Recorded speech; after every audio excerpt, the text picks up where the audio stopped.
Break a leg. Don't break a leg. Hey, what is up, you guys? How's everybody doing tonight? Hey, Brian, how are you? Hey. Good, man. Hey, guys, let me. I'm gonna play this short intro because I think this is really important that we don't slip back into sleepy world. We don't need to be going back to sleep with the Mandela. That's why I stress this. Here we go. Look at that. Oh. You blink, you miss it. It's a dark blur. Might solve a mystery or rewrite history. Hey guys, good evening and welcome to my exciting channel. We're discussing Mandela effects in the life. Thanks for joining me today to uncover the mysteries of the Mandela effect itself and find out the true meaning of it all. We must discover what is really happening, what is really going on. What difference does that make? This was a dream, a fantasy. A Medusa just shot about 7 and 10 minutes to get this. I know you guys probably thought that was kind of humorous, as did I. Real quick, I just wanted to read something from 2 Timothy that I thought would be fitting for this show. Let's share the screen again. Oops. Hello. Hi. Labor Day weekend.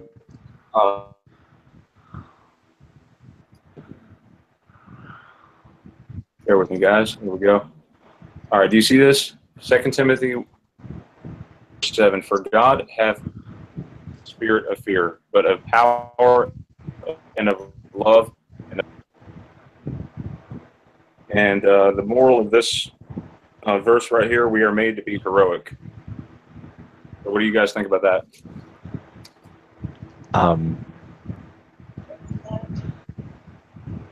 Yeah, you read that again. For God hath not given us the spirit of fear, but of power and of love and of a sound mind. That comes from walking in the love of God, the fearless with God. In other words, it's the unconditional love of God that causes us to walk in faith and in power, and He's given us His authority over all the power of the enemy, and that's the state that we should be walking in, not being fearful. That is, I couldn't have said it any better, Tom. Thank you. Yeah. Sound mind. A whole mind. Melissa, I wanted you want to lead us in prayer, Melissa? Yep. I know you have a lot to say. Go ahead and will you lead us in prayer, please? And then Tom, you could add to it, or anyone else. If you're not driving or doing anything where it's okay to bow your head and close your eyes, I just ask you to bow your head and close your eyes with me to go to the Father. Father in heaven, creator and Lord of the universe, King of kings, Lord of lords, we truly believe you are present with us always. You have set the earth on its foundation, and all the elements of nature obey your commandments. You give food to all flesh and all creatures. You cover the heavens with clouds and provide rain to the whole world. We humbly beseech you. We throw ourselves at your feet, Lord Most High, to keep us safe from all danger and to calm all the storms, the threats upon us, especially the destruction of the hurricane. We ask you, Father, people in Texas really need you now. We ask you to send them supernatural help. Fill them up. Give them safety in the midst of the destruction around them. Fill them with the calmness of the Holy Spirit. We may not understand why everything is happening in our lives right now, but we trust you. We love you. We praise you, Lord. Thank you again for pouring your Spirit out on us in this time, waking us up and giving us eyes to see and ears to hear. We praise you, Father. We understand that you have given us time to repent from our sins and time to cleanse our temples. Lord, anoint us with wisdom and the ability to understand what is going on. Send us the truth and the knowing. Help keep your sheep together and grounded in the truth of your word, the truth of the light. Praise you, Father. We are followers. You have empowered us to raise above the condition in our lives. You have filled us with your Holy Spirit. This Holy Spirit has limitless powers. You promised that you would come back and take us to be with you, and we keep watch. We love you, Father. You brighten the room when it's dark, and we ask you to send this light, your Holy Spirit, to the people who are suffering and need you. The Lord says, do not be terrified or discouraged, for I am with you wherever you go. It's crucial to remember that what you see of your reality is only a very small piece of the whole truth. The Lord says, not only am I with you, but I have unlimited resources to help you. Call upon my name and look beyond the ways things appear, and come and be encouraged. We rejoice that you understand us completely, Lord. You are our shepherd, you are our guide, you are our shield. We put on your armor. Morning after morning we watch. We are awakened. Praise you, Lord. Thank you, Father. In Jesus' name, we praise you. Amen. Praise you, Amen. Father. Amen. Amen. Thank you for that, Melissa. You're welcome. Thank Thank you. you so much. You Thank are you. That truly was perfect. in the spirit. Perfect. I could feel the vibrations coming off of you just then. The Holy Spirit. Woo-hoo. Thank you, Father. Amen. Man, so we're talking about all these hurricanes in the news. A lot of frightful things going on. The gasoline prices have jumped up about 40 cents Um, over here. Brian, Yes.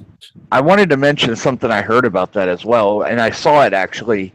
There's a space center down there in Houston, and there they have a rocket test center. And in this rocket test center, when they fire off this rocket test center, it actually causes rain. Okay, and for some unknown reason, this week, right after the hurricane hit, they fired it off for 500 seconds. Actually, yeah, seconds. Yeah, and right after the hurricane had hit Houston and the floods that happened, they fired off this thing for the longest they've ever fired it, knowing that it creates rainstorms. I don't understand why they would do such a thing. Whoa. You know? Yeah, and it's like they want more rain. I mean, everything is devastated, it's flooded, and yet they're firing this thing off knowing that there's going to be more rain caused by it. And, I just thought that was weird. I saw it in the news. It was on my news feed for my YouTube. And I just wanted to bring this to the front, and let everybody know and maybe just get an opinion. Why would they do such a thing? It doesn't make sense unless they actually want the devastation to happen. You know what I mean? Wow. What is... Go ahead, Pamela. You were about to say something. I'm sorry. Go ahead. I was just saying, wow. It doesn't make sense. I can't imagine why they would ever do that. I mean, because every time they've ever fired it, and they've never fired it for this long ever, it's caused a rainstorm. Every time, no matter what. And they've been covered before by, the BBC and others.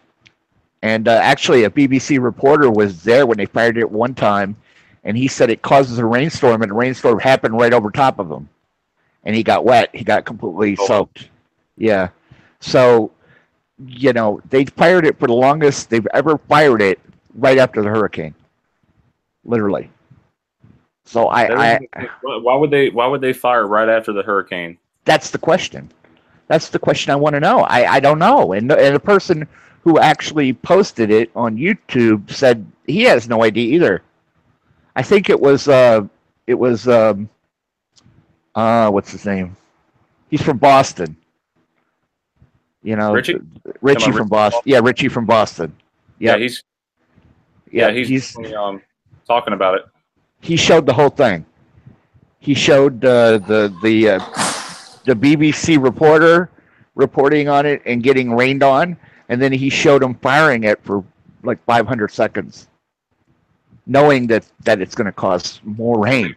Maybe that was a test run. Maybe for the longest they've ever fired it, right after a hurricane.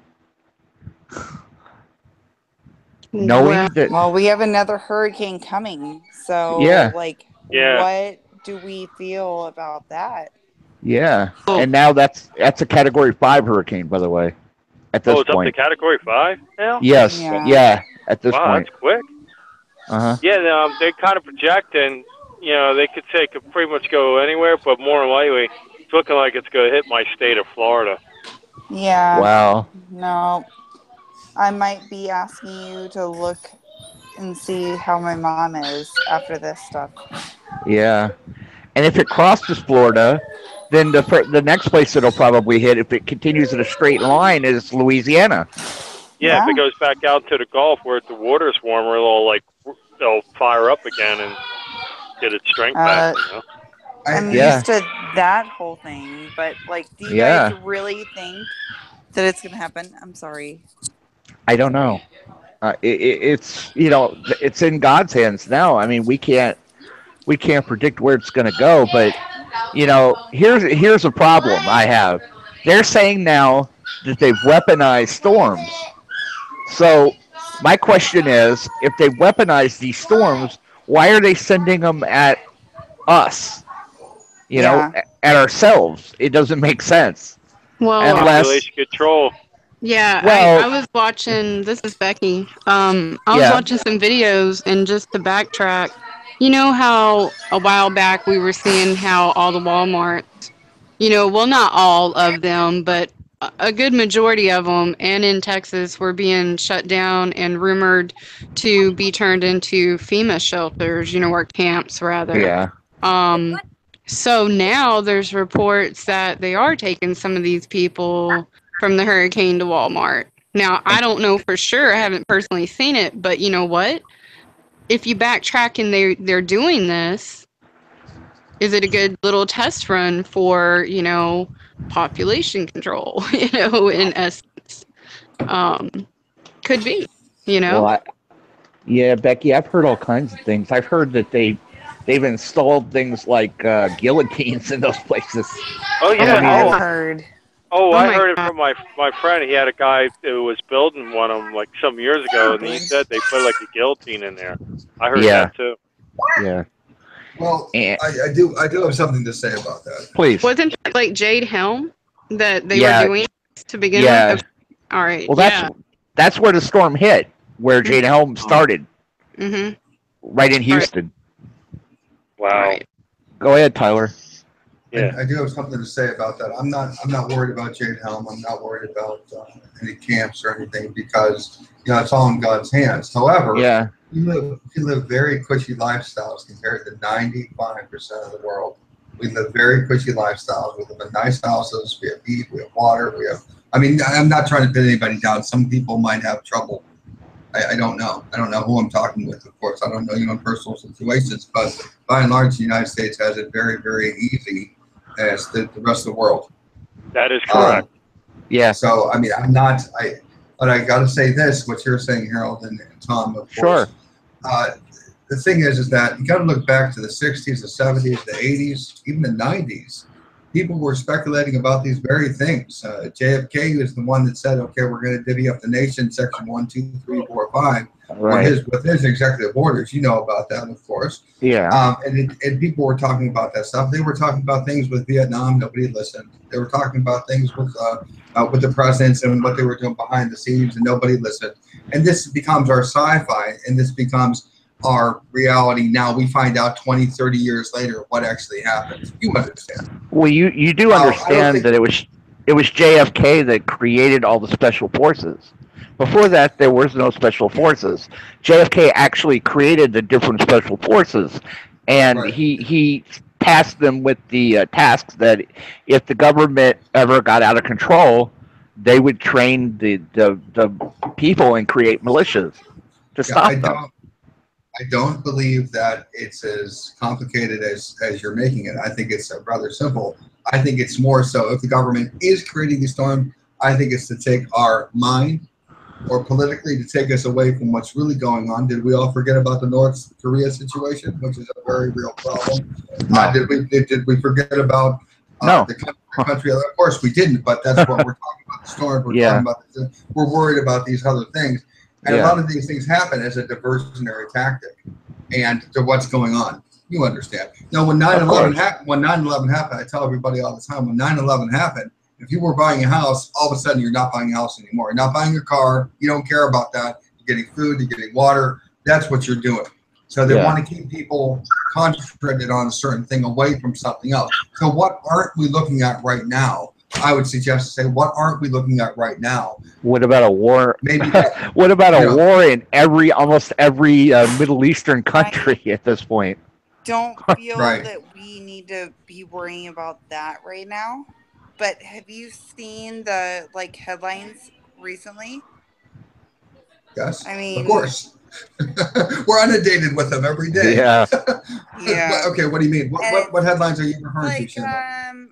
You know, that there is another planet out there, or that we have aliens that we don't know about, but they're there.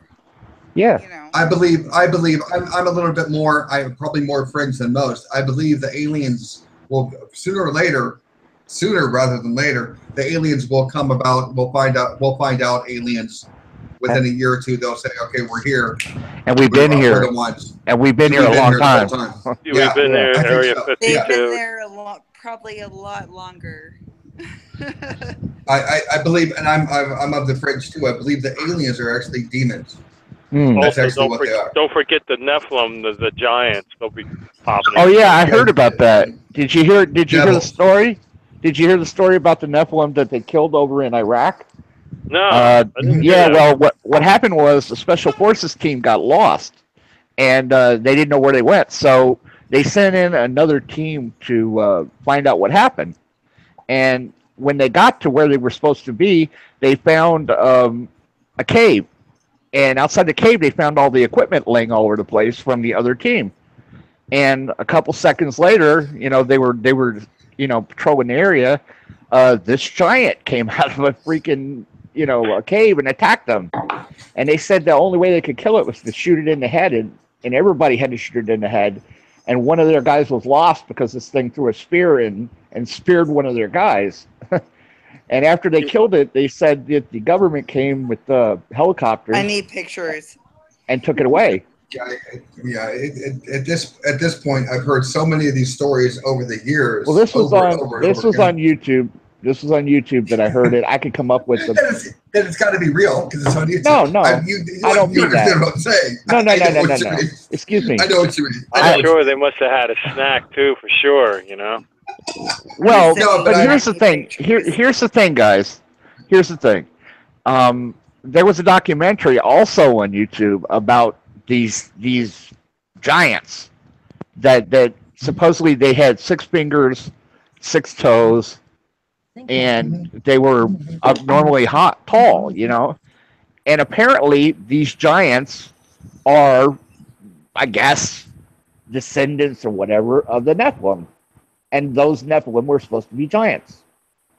Yes, I understand what you're saying, but those are quite leaps. Those are quite gigantic leaps and assumptions. That they were giant, that they had 6 fingers, that they were Nephilim. You understand. You're taking this all in, but I understand what you're saying. Well, I mean, I don't see that they're jumps if they describe them in the Bible and then they encounter skeletons of them, and then they actually encounter one.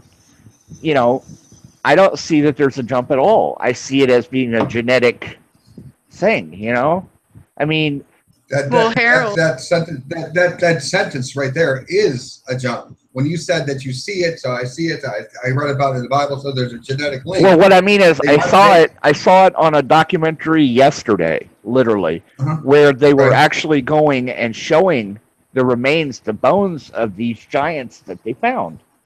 It's also documentaries. I'm sorry, I didn't mean to speak over. I was just going to add to Harold, giant footprints. That it's like Game of Thrones. Well, no, but in addition to the skeletons, that they have found footprints in stone, throughout the world, in different parts. So, I mean, and even, I guess you would say, remains in the sense of you know, almost mountains, you know, that are calcified or you know, like fossil type of kind of remnants of beings. So I don't know. In a nutshell, guys, the Nephilim are basically giants who, you know, they're angels cohabitating with mankind, and their offspring are Nephilim. You understand? Their offspring. Right. Which would be basically, to me, again, same thing. Devils. They're all devils, perverting mankind, perverting us. Okay. And that's what I wanted to say. There's nothing great about them. They're just devils. I never said they were great. I just simply said they encountered it. Oh yeah, I'm not saying that they're great, but you understand. Just like the people who watch alien conspiracy. I'm not saying you, of course. Alien conspiracies and this and that. You know, of all the alien conspiracy shows that I've seen, of all the alien UFO encounters, of everything that I've seen from MUFON to everything, you know, not a one of them ever speculate that they are from here. Because I believe that the aliens aren't from anywhere else but here. I believe they are extraterrestrials. I think they're from here. It's we're people that they are interested in.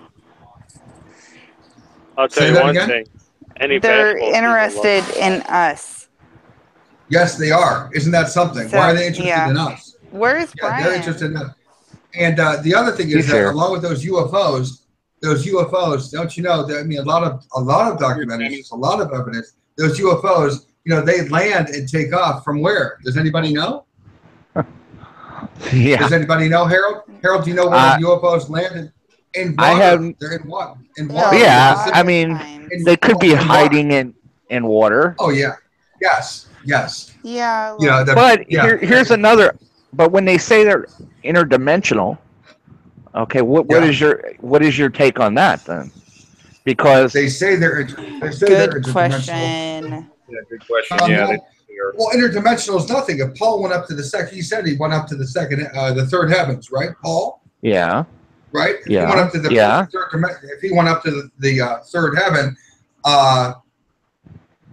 but isn't Paul an interdimensional being as well? Yes, well, by definition, he would be. Speaking about extra dimensions, according to string theory, there's actually 10 spatial dimensions and one of time. We got 3 spatial. So there's another 7 more spatial dimensions yet to be. Wait, you forgot Netflix. That's 11. Yeah. Damn Netflix. Joe, I understand what you're saying. I do, and I love the conversation because who else do we talk to about this stuff? You know. So Harold, I didn't mean to be rigid with you. You understand? No, but here's my take on it. Okay, I understand your position, and I can see why you would think that, and I can understand why you would think that. But here's my view of it. I think that, you know, you're saying they're demons, okay, and I can understand that. But what happens if they're not? What happens if you're misidentifying something? That something is a demon. Yeah, there are demons, but what happens if they're also interdimensional beings? And you're now calling them demons. Then you would have to be an agnostic or an atheist. Not necessarily. No, not necessarily. Because what weren't you a few minutes ago talking about? Maybe it was Tom talking about truth, right? Tom, yeah. Right. I was talking about truth shooting something. Yeah. Well, yeah. I'll tell you one thing. Hey, let's look at this, okay? In our realm, we understand what demons are and stuff, and the Nephilim and stuff. But there's a whole realm that we have no experience of. When I talk about, you know, another 7 more spatial dimensions, I mean, that could be just literally anything. I mean, we're just like, one little, you know, grain of sand within the whole universe. So what we know is absolutely limited. You know, so there could be interdimensional beings along with demons. Yeah, go ahead, Tyler. If I could interject this one thing, okay? Please. What would happen if you just allow this, everyone, just think in your mind, if an alien did land on this earth? I understand this is crazy talk. I understand everyone. Some people might think. Yeah, I've experienced quite a few things, and I'm perfectly safe. For right It now. says, Just saying, an alien lands on CNN, ABC, NBC, Fox, right? Everybody's there. They got the cameras rolling and they got the microphones out. The alien comes down and says, I am the Alpha and Omega. I am the Messiah. I am the missing link. I am the second coming. It's me. The Catholics would say, or the Mormons would say, that's who I've been waiting for. The Jehovah's Witnesses would say that's who we've been waiting for. The Mormons would say that's who we've been waiting for. The Jews would say that's who we've been waiting for. The Catholics would go, I knew I had the right religion, and that's what would happen. Okay, that's what would happen. Everything would come to a standstill. Even the atheists would go, see, I knew there was no God. And actually, well, I'd be asking, where is Jesus Christ? Like, I'm waiting to see the real Jesus. So yeah, then all the people personally, believe in Jesus. His words say, "Oh, Yeah. here's the false." He would say, I am Jesus Christ. That's what he would say. I am Jesus Christ, and he'd have the facts to back it up, just like the doubting. I think I could discern it with the Holy Spirit. Personally, I mean, not to refute so badly, but I'm only saying that that's if it would happen. The body of Jesus Christ and what his word is. Have you ever have to be that Right. person? It just is Well, the fact that we are like. You know, I would say to What, ET. Brian? You know, I would say to ET if I saw him. I say, ET, just go home, will you? ET home phone. Go back home. Yeah, get your home phone and make a phone call. Except if that's except if that would be the strong. Except if that would. If an alien came down and God allowed the alien to come down, and that would be the strong delusion that would believe a lie. Aliens are going to Absolutely, you're correct. Hostile. Okay. Well, here's the question. Here's the question. I don't think strong delusion. Okay, I want to ask you a question, and I want to base it on something I've seen. No, Tyler. Okay. Tyler, here's what I've seen recently. I've seen it looks like alien ships coming near the Earth, and the Earth shooting at them. Okay, that was I've seen this on several different shows or whatever I've seen. Right. So here's the thing: what if the demons are here on Earth? Right. The aliens are trying to tell us that they're here, but the demons are working with the government or controlling the governments, and they won't let them. And I mean, you laugh at that, but here's all right. You can laugh, but you know what? They're Luciferians today. I'm not laughing at you. I'm okay. I'm laughing at. I can construct a million different templates of this is what's happening. This is what's happening. This is what's happening. I'm not saying this is what's happening. I'm saying what if? What if? Oh, there's I'm laughing at what if. What if? Yes. What if? Yeah. What if? Okay. I mean, I'd have to what rely if on. We weren't able to. What's the word? For myself, I have to rely on what is truth. That's the question. Have you guys been watching Salvation? Can I say something, guys? Please, Brian. Yeah. Sure. Brian. The thing about it is, the one thing that I fall short on whenever I explain the Mandela effect to people, and I talk to everybody, believe me, and so does Teresa. She can attest to that. I hope you're still there, Teresa. You there? Hi, Teresa. Hi, Teresa. Hey, Teresa. I haven't been able to hang out. Sorry. I'm The one just thing- here. Every chance I get, I do it. And the one thing I fall short on is explaining what's causing it. And everybody is sort of directing our attention and concern, but we don't know what actually really is causing They it. might be the cover-up. They might be the cover-up. It very well could be. That's the thing. And I'm reading this article here. It's very interesting. And this was written in 2016. Oh my before God. most of the, What is that? Yeah, 10 reasons why aliens are actually fallen angels or demons. May 17, 2016. So the first one says here, aliens of our time match the demons and fallen angels mentioned in the Bible in terms of their behavior. And number two, like the Bible predicts, aliens never affirm the deity of Christ, nor do they claim to come in his name. See, they can't do that. That's universal law. Yeah, this is a real article. That's good. And aliens change their story to delude man into believing their lies. That's why we think the Mandela may be caused by aliens. I think it is, anyway, demons. One example. Who said that?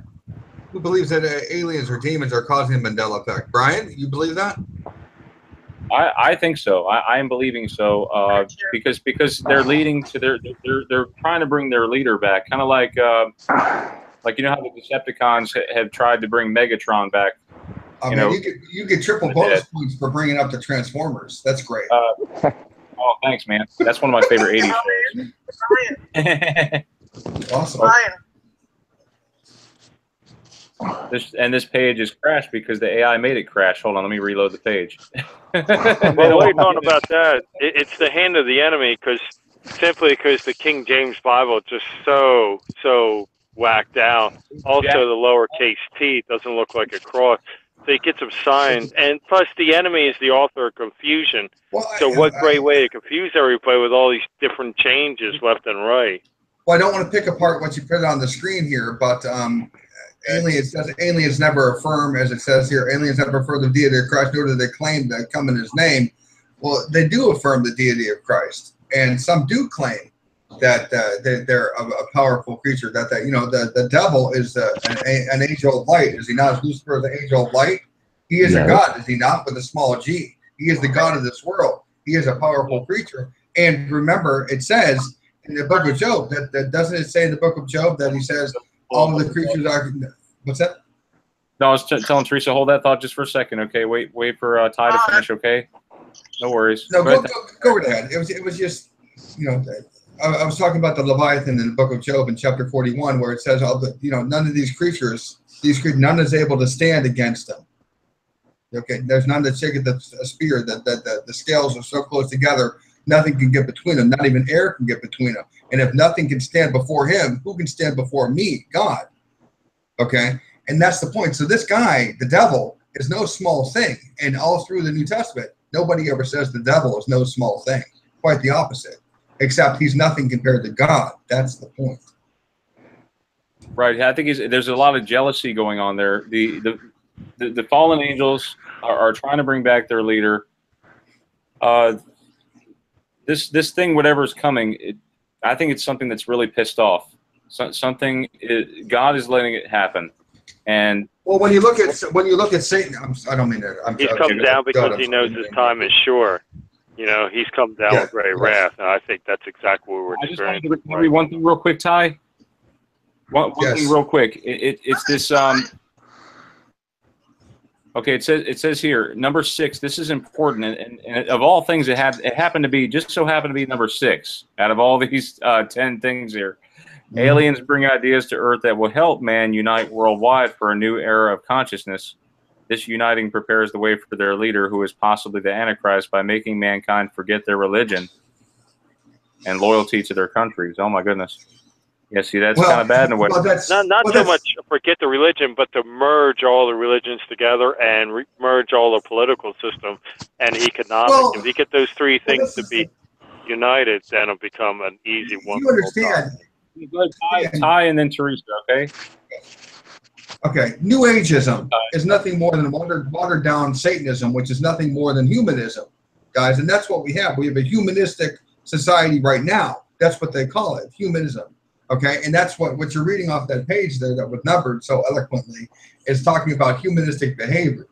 Okay, that's all it is. And we're so watered down now. The Christians of this age have nothing on the Christians from the 1800s and 1900s. We don't have anything on them. They were much more, quote unquote, spiritual than we were. We are. We're much more orthodox too, I believe. We have really become more of a relaxed generation. Complacent. We've become very complacent. Absolutely. Oh, yeah. They even say religion is man-made, and spirituality and your connection with God. That's personal. Actually, the Pope said that Christ is not coming back and that he failed in his mission. He also said that one of the popes said that Genesis was a myth. It was a faith. No, that's this recent Pope said that Christ failed in his mission, that Jesus Christ is not coming back, and that we should unite in a worldwide religion. But that Maybe could you be should something, sell. That's that could be yeah, something that's crazy. AI. He's siding with It could be ecumenical movement. Yeah, he's siding Yeah. with the UN, and he said that this government, this worldwide government, has to take over America. Well, you know, I Yeah, just got something. Just got something real quick. No wonder why Jesus said, you know, essentially the word of our testimony. You know, that's our personal testimony, and glory to God, you know, basically through the word of our testimony with one another. You know, no wonder there's emphasis on that. Truly. I mean, Yeah, you know, you're right. You understand. We hold all three. You know, the old Levitical priesthood, the prophets, and you know, we hold all those places. We hold all those places as believers today because we have the Word of God. We prophesy all the time when we say that Jesus is coming back. That's how we hold the office of prophet because we say Jesus is coming back. You understand? Go ahead, Brian. Yeah, Kai. Teresa wanted to say something. Go ahead, Teresa. I'm sorry. Teresa, go ahead. Well, Sorry to make you wait so how long. else would you explain, Brian? Remember what I told you happened to me? I don't know. Some people know the story, some don't. What happened to me walking down the street? You remember? Sort of. Can you go into a little bit of detail, or Can you put me off mic a second? what? Can you put me off mic for a second? Yeah, sure. That's fine. I just can you hold that one sec, Teresa? Just for a second. Okay. Just for a second. I wanted to ask Harold and Candace and Tyler and anyone else here if you guys have ever experienced an out of character experience with somebody where they seem totally out of character while you're talking to them. Candace? If you want to go ahead and talk about that for just a minute while I go on mute with Teresa, okay? Sorry. Sure. Yeah, you know I have. Go ahead, Candace. We're talking about what NTC responses as well. Yeah. Completely out of character response. Just a strange, like glazed over eyes type of responses, like when you're talking about Mandela to people you know. Yeah. Or suddenly they can't remember between two different ways. Yeah. Yeah. No, I've definitely seen some character changes in the. I don't know. You know. Harold, anything with you specifically? Well, yeah, I've encountered some people that one day are one way and then I come back and they're a totally different person the next day, you know, or I try to explain to them the Mandela effect at all. Don't even bother. On some people, it's like talking to a wall, you know, they literally don't even acknowledge it because they act like you're an idiot, you know, when you bring these things up, you know. It's sort of like talking religion sometimes to a atheist, you know. I mean, you can talk it all day long. They're not going to listen. And a lot of times with the Mandela effect, it's not even that. It's like literally they can't even conceive of what it is. You know, it's like they don't even acknowledge it. Yes, I agree. You say something to them and they just... They blink. You know, their eyes glaze over, like Candace. Was it Candace that said that? Your eyes glaze over? Yeah, Candace. Yeah. And that's exactly what happened. Eyes glaze over, they blink a couple times, and you go, okay, I lost them. Come back. They fix out like they're in really deep Hello? thought. Like they're in really deep thought and they don't know how to answer. Exactly.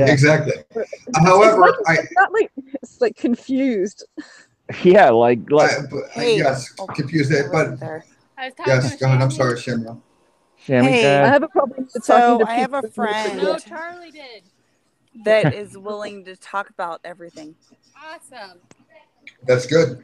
No, Sweet. Charlie brought him in. She said she found But him. we're trying to leave all the kids. So. Wow. So, would you like to talk to her? Sure. Her name is Ashley. Sure. And here she is. Here, do you want me to put it on speaker? I don't know how to put it on speaker. Hello? Hello? Hello. Hi. Oh, hi. Hi. Hey, Shammy, welcome back. No, Brian. This is Hello? Brian, Ash. this This is is Ashley, and This she is wants to talk Ashley. about. Shammy's here. Oh, hi, Ashley. Hi. And she wants to Hi. talk about stuff. Go ahead. Oh, Tell go ahead. us. Yeah. Go ahead, Ashley. Tell us. Ashley, tell us how old you are first. 30. Okay. Okay. Okay. Go ahead. So, did you have any specific questions? Are you awake? I'm awake. Okay. So. Good. Okay. Good. I'm not. So, what's your experience? Well, I mean, as far as what goes, The Mandela effect. mostly through Shammy. Like, yeah, we've talked a lot about it. And what do you think? What do you? I mean, yes, I've noticed a lot of it. Okay. I haven't delved into it as deep as Shammy has. Okay. And what do you think it is? Honestly, I don't know. I mean, I know that there's things that I remember, and looking at them now, like it's not quite as I remember. Right. Right. Well, that's the purpose So, of I mean- us getting the purpose of us getting together. Actually, is not to go over what we know or anything like that. It's simply get together to identify with each other these differences and share experiences with each other, so we can all let each other know that we're not crazy. Yeah, basically. Basically. Oh, we're all very sane. Hey guys, I have to go, but it's been nice talking to all of you. Okay. All right, Tom. All It's great right. talking to you too. Hi, Tom. See you later, Tom. All right. Good night Have to a y'all. good weekend. Bye, Tom. Thank you very much. Hey, Thank Brian, you. your haircut looks good. I like it. Oh, thanks, man. It's high and tight, sort of, anyway. All right. All right, man. Good Who night. left? Tom left. Okay. Oh, all right. Well, Ashley's I still just here can for I- questions. Yes, I would Ashley. love for you Brian? my screen. to have Can she see my for screen? questions. Shammy, can she see my screen? No. Wait. Okay, how about now? Because I wanted to share this for any new Mandela Hold people who are on. newly affected, okay? No. Okay. So Quiz you can take. she's not newly affected. She just knows what's happening. So I'm gonna put the screen over here, or like, for. Do you want your whole face or no? Hey, ask her which one of these is correct. I don't. Okay. Well, hold on. Here she is. Fruit Loops versus Fruit Loops. Oh. Versus, I'm back. ask her about that one. About what? Fruit Loops, which way is it spelled? Like fruit and then loops. How do you remember Fruit Loops, Ashley? With just fruit and then loops. Right, but how do you spell With two fruit? O's? You remember two O's? Actually, the right. Yeah, I The right remember one or the two left one? O's. Which one? She says she remembers The what? two O's. The right one or the left one? One that you remember, Ashley? The left. What are you talking about left? On Oh, the she can't picture. see her You screen. can't see the picture. I can't see pictures. I'm sorry. Okay. It's Do you okay. remember Fruit Loops spelled FROOT or FRU? IT. Or I think she said she remembered two O's. That's fine. We can skip that one. Well, I remembered fruit spelled like fruit and then loops with two O's. So, there you go. There you go. Okay. Oh, so I picked the wrong one. Hang on. Okay, so she has the old memory. Yeah. It's not gonna let me. It's not gonna let me redo it, is it? Go to No. the next one. Go to the next one. All right. What about? Okay, Monopoly Man. Did he have a monocle or no monocle? Which one do you remember? I thought he had a monocle. Yep. Oh wow. Yes. Okay. Although some would argue the Monopoly Man does not have a monocle. He did have one. Wait, hold on. Pikachu.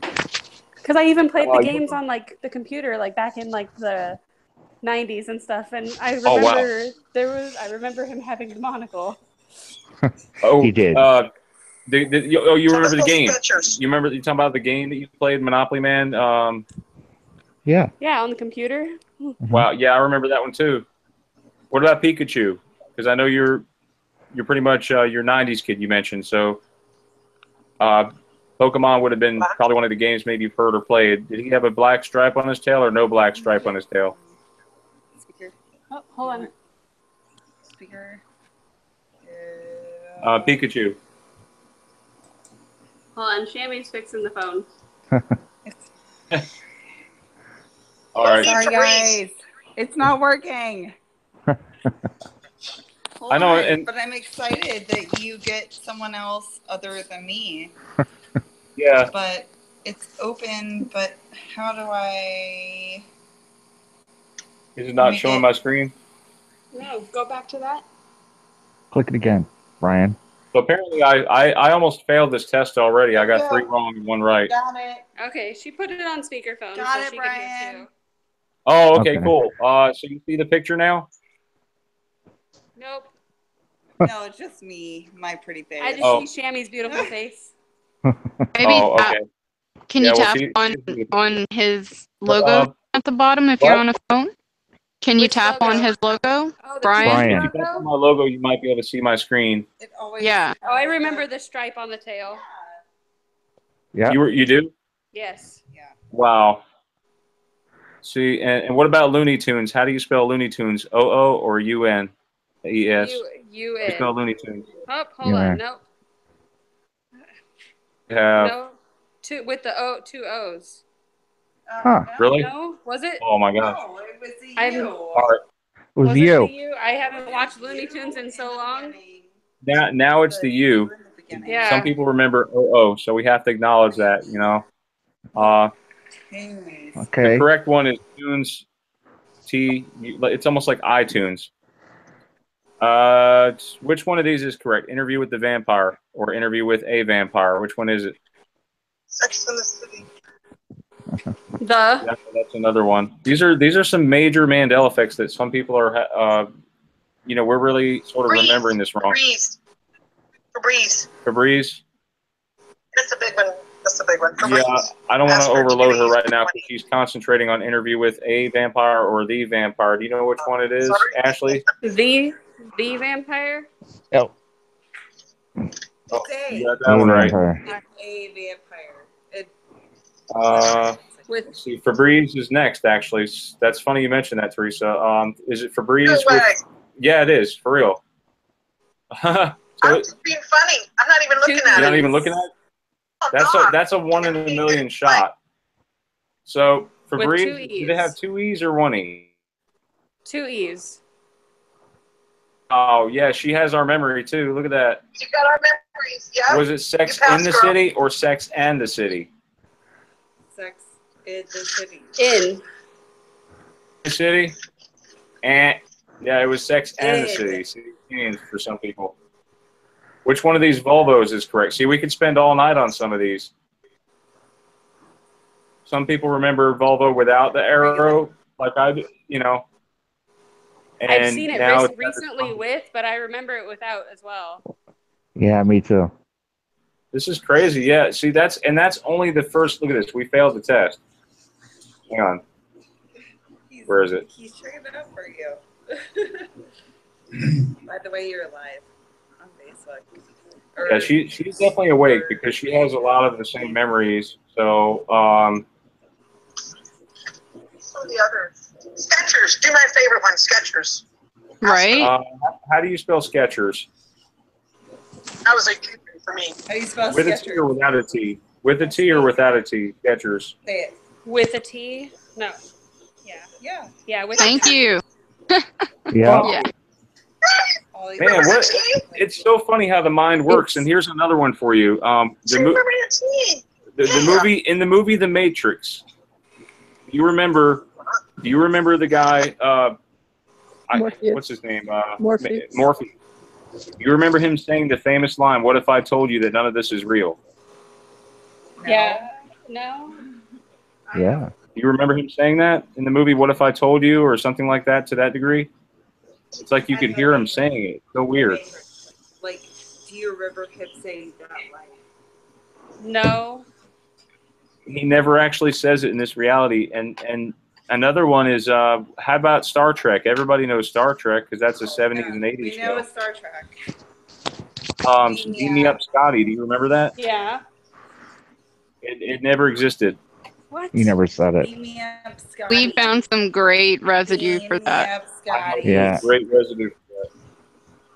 What really bugged me, now maybe Now Yeah. that you say Beam Me Up, Scotty, I've got to say, Yeah. during the But I whole was gonna say, Jim what Beam and Bean argument, that was one of the arguments against it being Jim Beam with an M. Was the Bean world used to say that, well, we never said beam me up, Scotty, at the bar, and that if it was Beam, that would have happened.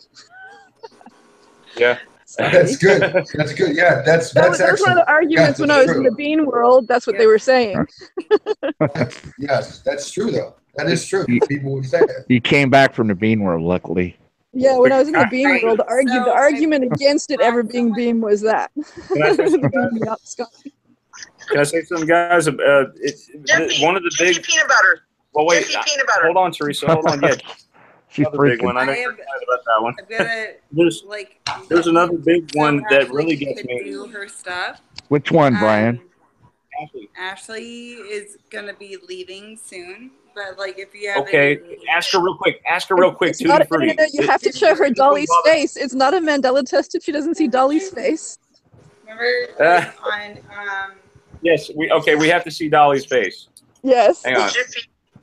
But Show it. don't make me forget Tutti Frutti. Ask her about Tutti Frutti while I'm pulling that up, okay? Wop bob blue bob wop bam. What? Boom. boom. It never existed. What? Bull crap. Wait, I Bull didn't know crap. about that. I listened to that song. I know it existed. I know Little Richard. He says a wop bob blue bop wop bop bop now. If you listen to him. No, And that's at the not what he very said. Wait a minute. Wop, bop, bop. Yeah, I'm serious. No. I had the record. It was boom. We went to an oldies concert and they sang it the way it's supposed to be. I had the original record from 1950s, and it had the boom in it. Right. Right. He says it toward the very I end, remember with the so I know bop, that the people. Hang on. He You did heard not that? say that. Oh my gosh. Play it again. No, Yeah, Okay, I'll please. I play it one more remember time. a boom. That's not what he said. Oh no, not at all. That's not what he said. Yeah. He said And boom. what's funny- Yes, and what's funny is he and the one who copied him right after, Pat Boone. Yeah. Pat Boone did it too. He changed too. Pat Boone's did. He didn't do it either? Elvis the King still stayed the same. Elvis stayed the same, thank God. Wow. Listen to Pat Boone. Pat Boone did the first cover for Tutti Frutti. And by the way, what was Elvis's first song, Harold? Elvis's first song? His first song was Tutti Frutti, was it? No. No? Yeah. Or was it, what was it? You heard that? That's Pat Boone. Okay, so one little change has a trickle effect or a butterfly effect on other things as well. See, that's what's about screwing Do Elvis. and that's why we're having alternate Who's memories. Elvis? History has been altered. Brian? Like what? Do JFK. Elvis. How many people in the JFK You have to do car? Elvis. Come on, do Elvis. Elvis. I want to hear it the correct way. Elvis. The correct way. We'll do one Elvis. Yeah, please. And then What do you remember? Ask Ashley about the JFK car. Ask her about that. How many people were in the JFK car? Assassination car in Dallas. There you go. All right. There you go. That's the correct way. All right. Hold on. Okay. Yep. And by the way, guys, I wanted to point out about Little Richard. I didn't know this until I researched it. And maybe Harold, you could probably allude to it some more. But what was the song Tutti Frutti about? Do you know?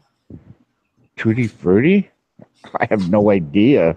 I just know I had the record. I had no idea. It was about this guy who basically, his song led to rock and roll. Okay. Yeah. Rock and roll was basically founded on this one song, but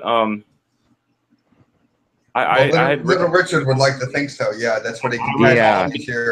He was like a closet homosexual or something like that, or he. No, he wasn't was a closet. No, he wasn't closet at all. He was, at the time, he hit it. He hit it at the time. Yeah, he hit it. But he hit it unlike Elton John hit it. Yeah, but later he did not hide it. Right. Yeah, he was really a homosexual. It wasn't. Yeah, really. Yeah. Which is I mean, that's his thing and whatever. But he was. Little Richard would give Elton John a run for his money and flamboyancy. Yeah. Yeah. Really. Mellow. Okay. Teresa wanted to know. Ashley, are you there? Is Ashley there? I guess not. See, that's just the thing. When you, I've asked a lot of people about. Yeah. Is Ashley still there? I'm here. Okay. Okay. What did you want to ask her, Hold on Teresa? one sec. One more sec. How do you remember marshmallow? Was it with an A or an E? Marshmallow. How do you spell marshmallow? With an M-A-L-L-O-W or M-E-L-L-O-W? A. A. Really? Yes. Yeah. I don't know. It's like the upgrade keeps pushing in my head the A, and it's like I'm having an old memory of mellow. I don't know why. remember marshmallows. I don't know why. I was a Girl With an Scout brownie, and I remember having marshmallows. I remember mallow cups. Mallow, M-A-L-L-L, mallow cups. I remember mellow yellow. Yeah, mellow yellow. Mellow yellow, yeah. Mellow yellow has nothing to do with marshmallows, but mallow cups sure do. It's That's my girl. I'm just saying. Similar word. What's up with like the State Puff Marshmallow Man? Like, has that changed?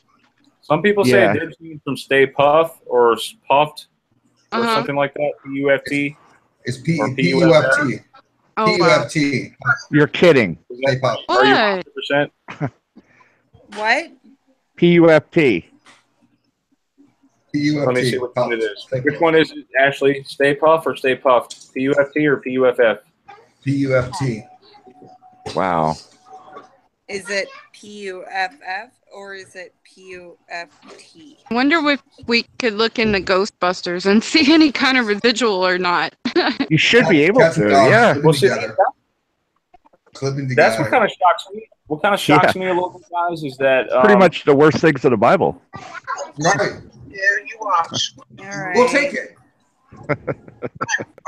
Do you guys think there's any Mandelas I with have Elvis? a friend who has not been a part of any of this.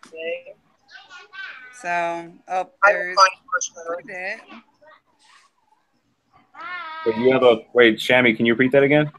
I said, I have a friend who has been doing that or like been here.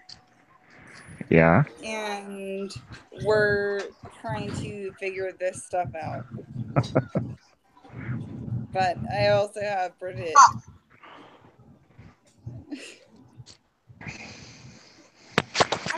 Hey guys, I wanted to share something with you.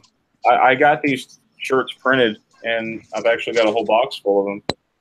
Look at that. Go see that. They're up on my eBay site. If you look up MandelaEffectAwareness, I'll be posting a link later. Check it out. All right. You guys can order one if We're you down. want $20. But Want to order one, okay? you can see that They're $20, free shipping. And that way you can sort of advertise to the world. Well, also, it's a way to, when you go out certain places, such as your doctor's offices or wherever, and you're wondering, do these people know? But you can't, strike up but so much a conversation it might get help. Yeah. I'm thinking when I wear the shirt, I'm thinking, who am I going to argue with now? Yeah, right. It's not going to be an argument. No, You want to I'm know? teasing. I'm teasing. No. It's okay, Ty. You want to know something funny? I was wearing this T-shirt and I walked into a burger joint actually, and when we met up with my sister, and of course she's a non-believer, but Yeah. which was funny because the greeter,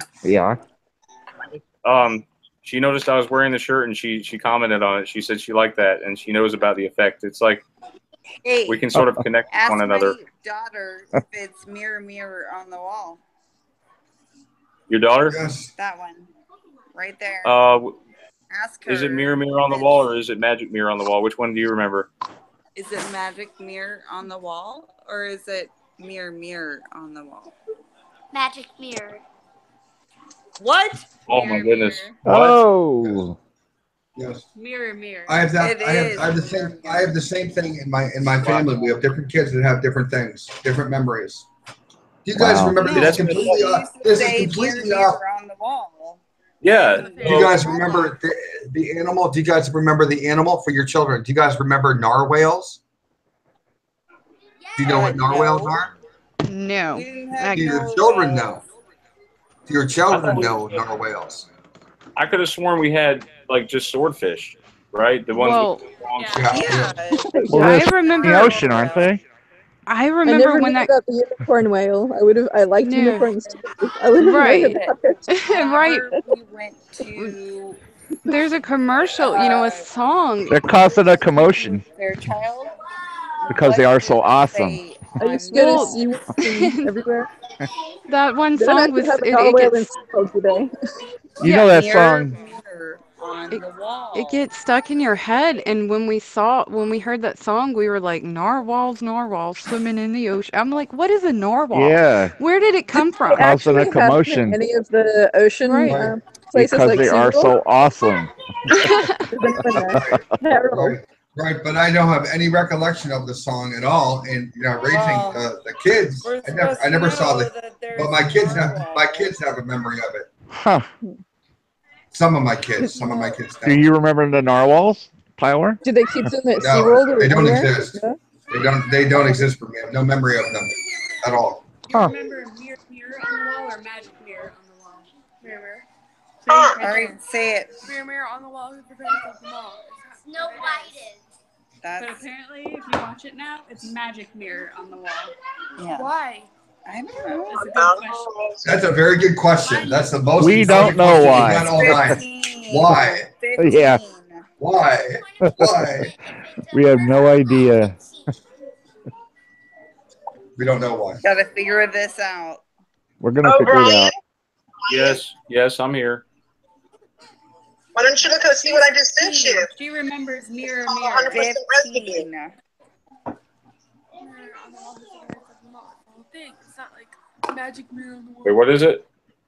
Why don't you just look and Say see? it Mirror again. on the wall. Who Okay, hold on. prepares the wall? Yeah. Hold on. It's 100% residue. Yeah, that is. Okay.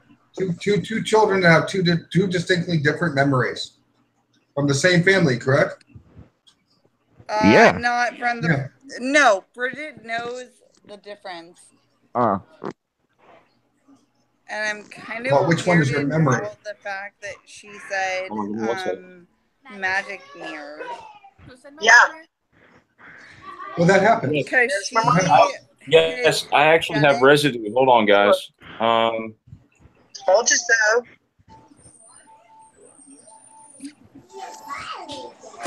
How much would you like? we're all there. I have Yeah. some residue too. Yeah, I don't there's know tons of why residue. she just in said your that mirror. because Show them what I found. Man. there. Hold on, Stay Puff. I got way too many tabs open. So I'm the tab bandit here. whenever you say, Whoa. whenever you look at the mirror, what do you say? They even did a movie on Mirror Mirror, right? To mimic the actual, right? Snow White. And I'm the mirror. You, Brian? Yeah. Yeah. That'd be fine. Which one? Looney Tunes or Another Looney one. Tunes? Oh man, guys. There's another 100%. But how is it like, it's sort of messing people up because it's splitting people up. I see like there's effects that work on me, like me and my mom, and then me and my dad are different on other ones too. So it's really weird. Like just because one effect doesn't affect everybody, that's the weird thing. I'm looking. I'll share it with everybody. Teresa, she wants me to share this Stay Puft Marshmallow Man. I remember puffed, but I don't remember it being spelled P-U-F-T. I remember it's being spelled P-U-F-F. How are we mirrored right there, on the wall, though? Stay Puft Marshmallow. All of us thought Mirror. That's the Marshmallow Man in Ghostbusters, isn't it? The big giant. Yeah, that's the one from Ghostbusters, right? Yeah. Yeah, it was right on the wasn't it on his hat? Yes. Yes, but I will share with you that the Stay Puft that I remember is me checking it later because I didn't know exactly what he said. So it wasn't a memory from before. Tell me if you guys can see this. Is this right side up, or is it reading left to right just fine for you guys? Yeah. Yes. Do you see what that says? But one day, this is a kid story that it's got a bunch of kid stories. 3-minute story bedtime tales. Okay. Just found from the For my television kids. station. I was just reading this to my kids the other night. Okay, move it over a little bit so we can see it. Grown to be a young maiden, the queen asked. Move it to your right a little bit so we can see it. Either move it a little bit away This or way? to the, yeah. There you that's go. it. There you What go. does that say in the middle of the screen? Yeah. Go. Residue. Mirror, guys mirror can on the screen- wall. Look at that. Who's the fairest of them all? Right there. Yeah, so somebody had it in their memory. Another one that was funny was I was reading my kids Pinocchio, and it said, "Starlight, star bright, first star see tonight."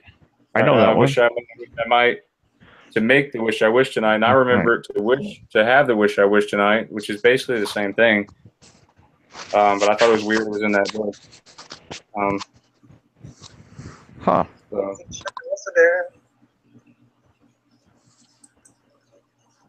Wow. So yeah, we were supposed to be talking about rock and roll. But it's okay. We talk about different effects. Teresa was sharing with me seaweed. Does anybody remember seaweed as a delicacy? Yes. Oh, yes. Really? You guys? 99-cent store with the cookies and chips. Yeah, I'll show you a picture of it. I was trying to show it earlier. Look at this, everybody. Who would give their kids this? Seaweed. I remember pork rinds. I only remember seaweed as a delicacy in a very, very minute. I mean, very minute. I mean, you could get it, but nobody wanted it. You know, but you could. No, it was never like that. I've never seen it like that ever. I remember pork rinds. But I found at the dollar store. Yeah, I'm showing them right now, $dollar Teresa. store now, That was at the dollar store, roasted and lightly sea salted. flavors. Wow. So that's At the dollar store because they were immensely popular. Yeah. dry. I saw it. What does it say? Dried roasted seaweed. Hey, maybe there's some milk content. What about cockroach milk? Anyone want that? Wait, no, on the back, I'm sure it says what needs your kids need your kids to do your homework. Give them this. Threaten them with this. They will. Do they have some of that, Brian? Do they have that, Brian? That idea from. Yeah, this Candace would try it. That's disgusting. You don't even have milk. Cockroach milk. Cockroach milk. milk. In very, very small quantities. Yeah. I'm sure it's popular in Japan. Well, you can milk anything that has. Well, never mind. Okay, Jinxie Cat. Well, Jinx Cat, rather. Yeah. No pun intended towards our beloved. I know. I know. Oh, God. Oh. Actually, Before leaving that mirror, Gaylord. Do you Yeah. think the hidden thing behind the magic mirror subject is like they've magically changed it when you're looking into the mirror, like another world or reality. And like even on the CERN thing where they changed it, and there's a clown in the mirror looking back at you. Isn't that kind of like, well, Candace, they're do you have clowning that? around, they're making you look like a clown in the other reality, and things aren't how they seem. Yeah, what's interesting is how would they release that to the public? Are they mocking us by releasing it to the public? Absolutely. Of course. There's no other way to do it. Any other way? They've got a clown. There's a clown in the mirror. We're treated as we're a scourge, that we're crazy. We have to. We can't be treated any other way. No. Yeah, we can't. No, we can't. We can't be right in any way, shape, or form on this one because that would mean terrible things for them. Sure. And one other thing I was going to say about the whole NPC responses and people not acting in character, and I just want to know if any of you have experienced it, but where you talk to somebody and they're not acting quite normal, but then they ask you something or you say something to where it seems like you're passing a test. Like it seems like they're testing you. And I said something to a lady once about, no matter what it is, I'm still happy to be in this reality, at least I'm alone. And then she seemed quite like overly pleased about my answer. So I'm just wondering if you ever found yourself feeling like you were tested through like an NPC. Well, Becky, Becky, do you want to speak on any of this? Do you want to sorry to interject? Becky, do you want to speak on that? I've had any experiences? Yes. Yeah, definitely. I mean, all right, so, all right. I'm losing my train of thought, but it's just, I don't know if we can mute mine. The train will come back around the station. Click on your picture. You can it's just, or in this case, click the microphone. I guess that's not saying too much. All right, I'll wait till I can. It's just hard for me to hear right now. Sorry.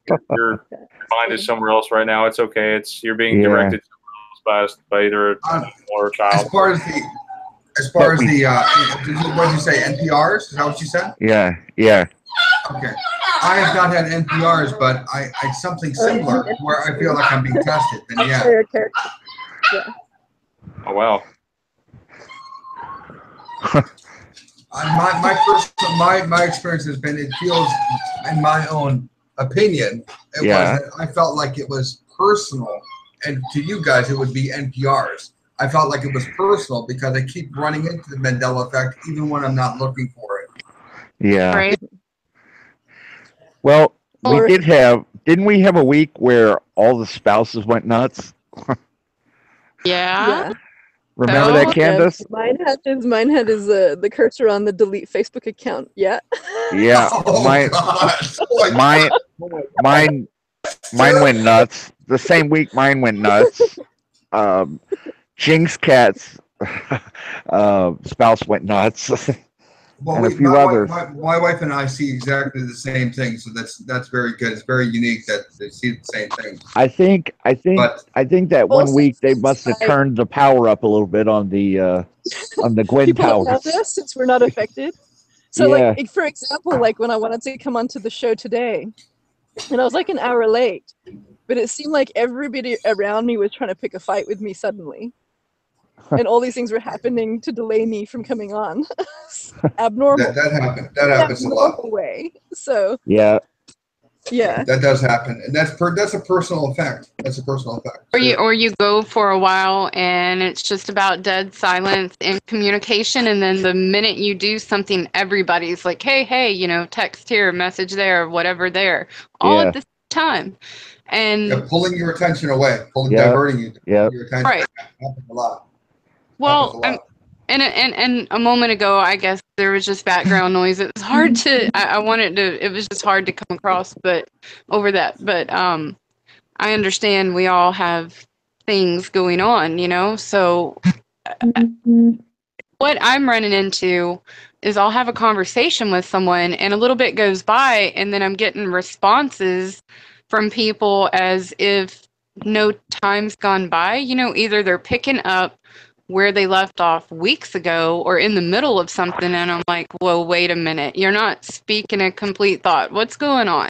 Or you have a conversation and that you've spoke on something, but they have no memory of it. They're like, no, I never said that. And I'm like, so what you're talking about is fragmentation of thoughts. Yeah. Has to be. Distorted views is what you're talking about, and that's scary. Yeah, that's scary. Yeah, it happens a lot. That's bad. What about when you're trying to show someone something and you say, well, this is not what I'm trying to show you, I'm trying to show you this, and they still come back and ask the same question? That you just told them but are they, the important part here is I want to know, are they thinking? Question. You're trying to show them something else, but they come back and they ask the same question. Right. But the thing is, but I want to know, are they humming the Narwhal song? That's all I want to know. If they're humming that song, then you got to run, just run. Oh, gosh, right? Oh, don't bring it back. Don't bring it back. Oh, my gosh. It went away. That commercial never came back up for a while. It went away, so I'm burying that deep. And now it's got it.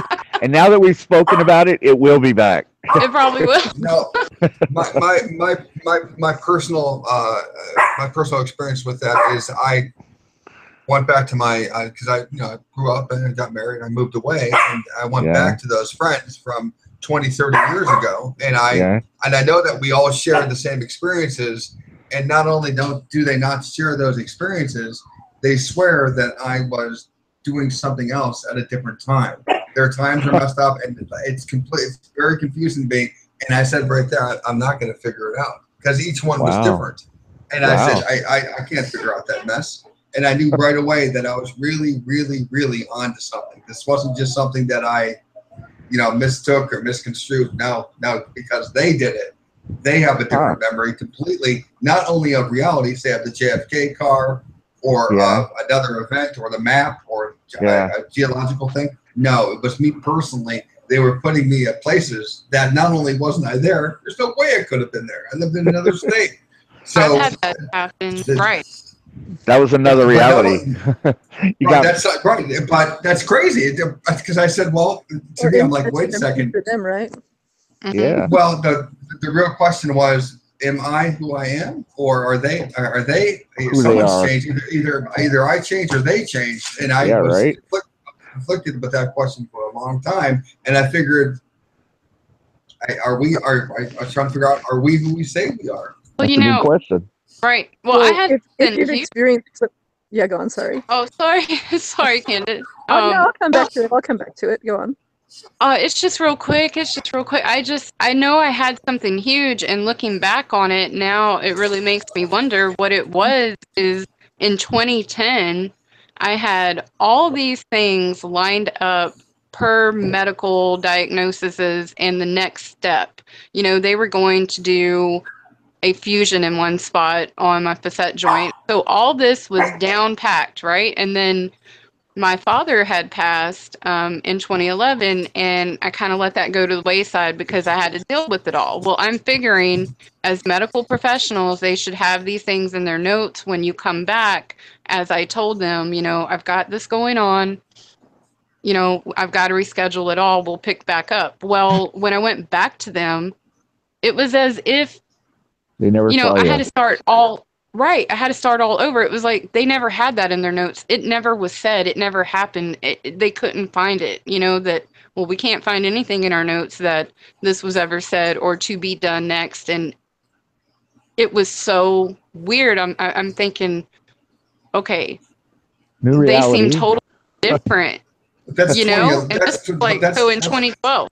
That's 2011, 2012. And the thing is that when did you become aware of the quantum effect? I became aware in 2016, and I'm remembering back the weird changes that had happened. I had a medical thing too, with my back, and I thought I had a back problem. I had to go look at it, and they took X-rays again from another doctor, and they said, "Well, we think your doctor's a quack because there's nothing wrong." And I said, "Well, good for me then, I guess, right?" I didn't question it because I'm okay. Who cares? They said, "No, whatever was happening before is not happening now." And I said, "Well, that doesn't make sense, but who cares? Because I'm okay, right? I'm not going to complain." It's like saying, okay, I had a broken arm, but I don't now. Okay, good. But I'm not going to complain, and I didn't think of it back then. No, but there could have been a Mandela effect. Sure, why not? Yeah. Well, they just seem totally different, and as well, to be honest, they seemed almost kind of stupid in a way. I mean, not to be rude, but they almost seem to just lack people's reactions. The way their knowledge base seemed to come across, what they were presenting. I mean, it seemed like they were fresh students, and I'm like, what has happened to you? What is I had one particular friend where I'm just going to use this as an example so everybody can grasp, because this is not a common Mandela effect for you guys. Yeah. But let's say Jiffy peanut butter, okay? Say we remember Jiffy, and now there's no Jiffy, there's just Jif. So I go and I said, you remember Jiffy? He goes, sure, I remember Jiffy. I said, yeah, Jiffy. Now it's just Jif. He goes, well, of course it's Jif. It's always been Jif. But it's not what I said. What? And I said, what? What do you mean it's always Jif? And so he switched in the same conversation. I didn't have to change the channel. I didn't have to leave the room. In the same conversation, in the same flow of thought, he switched in midstream and went back on exactly what he said and didn't realize that he went back on what he said. Wow. And I said, that's so crazy. I don't even know how to respond. Glitch in the matrix, huh? That's a glitch beyond glitches. I've never had anybody switch midstream. That's like saying Trump. But then there's Hillary. Oh, I love Hillary. I've always loved Hillary. What happened? What happened? Right? So, I mean, I don't know what to say. I don't know what to say about that. And yeah, to answer you asked about the time that I realized really realized was about November 2016, 2015, December 2016, right around in that, well, into January, of course, 2016, but right around in that boat. So, okay. Looking back, looking back, I first saw the Berenstain Bears about 2015, and then so right around 2016, it rolled back about a year later. Everything just hit me so much that it wasn't. I didn't even know how to explain it. Exactly, because you thought it was just you. That you had a mental lapse and said, well, maybe I'm mistaken. Let me go read up on it and let me go see what it is. And then, what happened with me, it was actually a Bible verse, which I know what the Bible verse is, and it actually changed. And I went and I asked people, and nobody agreed with me. I said, no way. I know what this says. I know what it says. And I went from there. I said, well, I remember before, and my Facebook page had changed. What I wrote had changed. What I physically wrote on Facebook had changed. My post had changed. I remember word misspellings before I was aware of the quantum effect. I remember this word. I know how this word is spelled, but now Facebook tells me it's spelled something another way. Right. The one that got me was the Bible verse. Right around that time, it rolled back for me, and I thought on the fact that I said, all right, so I recognized Berenstain Bears about the beginning of 2015 and kind of put it on the back burner. And then when it all hit me, actually, believe it or not, one of the things that kind of rolled to me to begin with was all of a sudden being hit with something about flat Earth. And then I had this thought come about that was like, you need to look into your Bible, just felt strongly placed on me, pick up your Bible, and I saw the word hiss, that God hissed, and I was like, whoa, wait a minute, and I went running around looking. I'm like, oh my God, please lead me to something, And and you're not crazy. The Bible's definitely changed.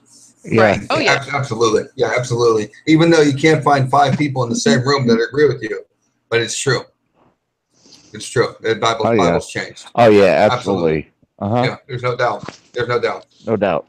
Yeah, and it's terrible. And the thing is that when I first found out about the Mandela effect, just to let you know, the quantum effect, I went and actually listened to the people that were trying to disprove the Mandela effect, and it didn't shake me at all. I listened to every word they had to say, every single one I could find, and it didn't explain it at all. I said, that doesn't prove anything. I know what it says. Right.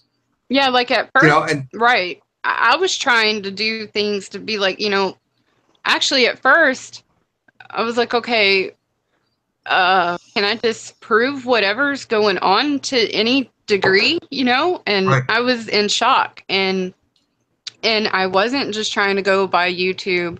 I was Right. trying to download original movies and take a look at them, Wizard of Oz, what have you, and everything like that. And around that same time, I was seeing the Bethlehem Star.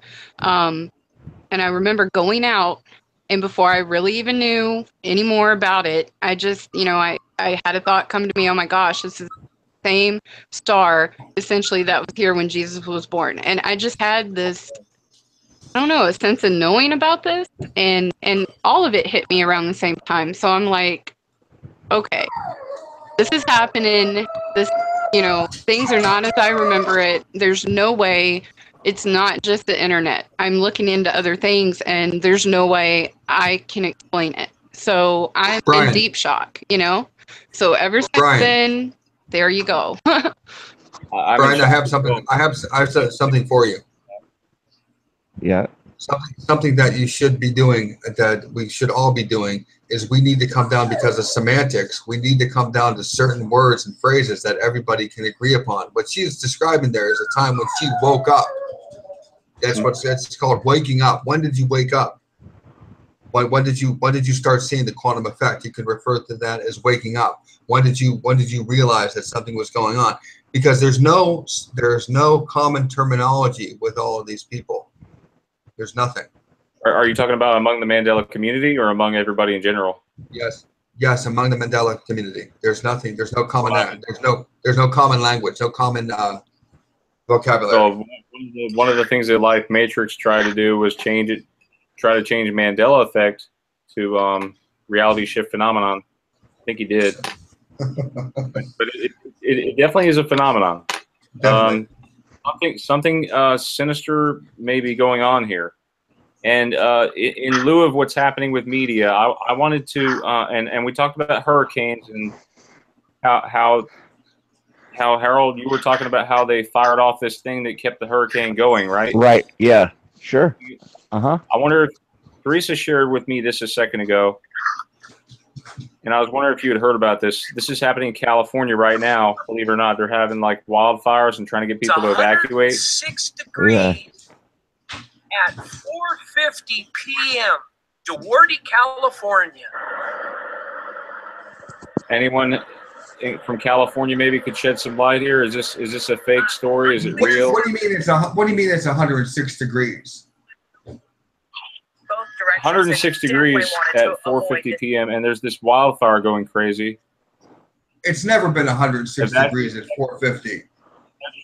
Never. I know they're trying to get people to evacuate Texas. Now they're evacuating California. Parts of California is what I'm seeing here. Black smoke and that concern. This concerns me, guys. Across 210, and as you can see, It's not the first time you could see that. then all of a sudden we got word that 210 had been shut down in both directions. And Eric is going to swing around with me, and we're going to show you why. And this is today, folks. This is September 1st. Right. And we are 22 days to the countdown of September 23rd. Right. The weather's mad right now. The earth is stressed. People are stressed right now. People aren't the same anymore, which is what Becky was just saying. Now, Harold. Yeah. I know it sounds. This plays into what you were saying, because to me, California and Texas, that's a third of the country right there. Yeah. Yeah. That's a third of the country. If this was happening in Alaska, it would be just as devastating. It's just 5 people live up there. Yeah. So it wouldn't be a big deal. I was just talking to a friend who come about this man who shared a testimony back in 2009 that the Lord had sent him a message about Texas and about California specifically. So I find this like, oh my goodness, because when she shared it, it was just the other day, and it was just essentially focused, we were realizing that, something was going on with Texas. And then I see that there was a tropical depression, what have you, storm over in California, and now this as well. So I'm kind of reflecting back on that. Yeah, word of the Lord notwithstanding, I understand what you're saying. I really do. Okay, but this stuff has been going on for years and years and years, but not at the rapid succession that is happening now. And it's not due to how fast our information is traveling in Facebook and the internet and 5G or whatever else. No, not at all. This is happening in rapid succession. I don't know why it's happening so in real time. In real time. Happening in real time. I've never seen anything like this. Tyler, did you hear about NASA? They were saying that, I don't know why, they were saying they went out there and drilled holes in Yellowstone. Yeah, I can believe that. To relieve pressure, they were saying, because they were worried that the super volcano, the caldera, was going to go off. And so they said they were trying to drill holes to stop it from happening. But good luck. They don't have anything long enough to reach down that far. But that's okay. They could try. You know, I have no idea. Well, they're saying now that the lava flow is under, I don't know, like 2 or 3 states. Yeah, guys, if Yellowstone goes, if Yellowstone does blow, that will take a third of the country with it. Yeah, it will devastate us easily. And they've been talking about that for 20 years easily. You know that. They've been talking about that. And if it happens, well, and if it happens like they said, we're all in huge trouble. Basically, you know, the worst parts of the Bible. Yeah, basically, cats and dogs living together, mass hysteria. Yeah. Yeah, exactly. That's really, and you can't understand. It will make Texas look like a picnic.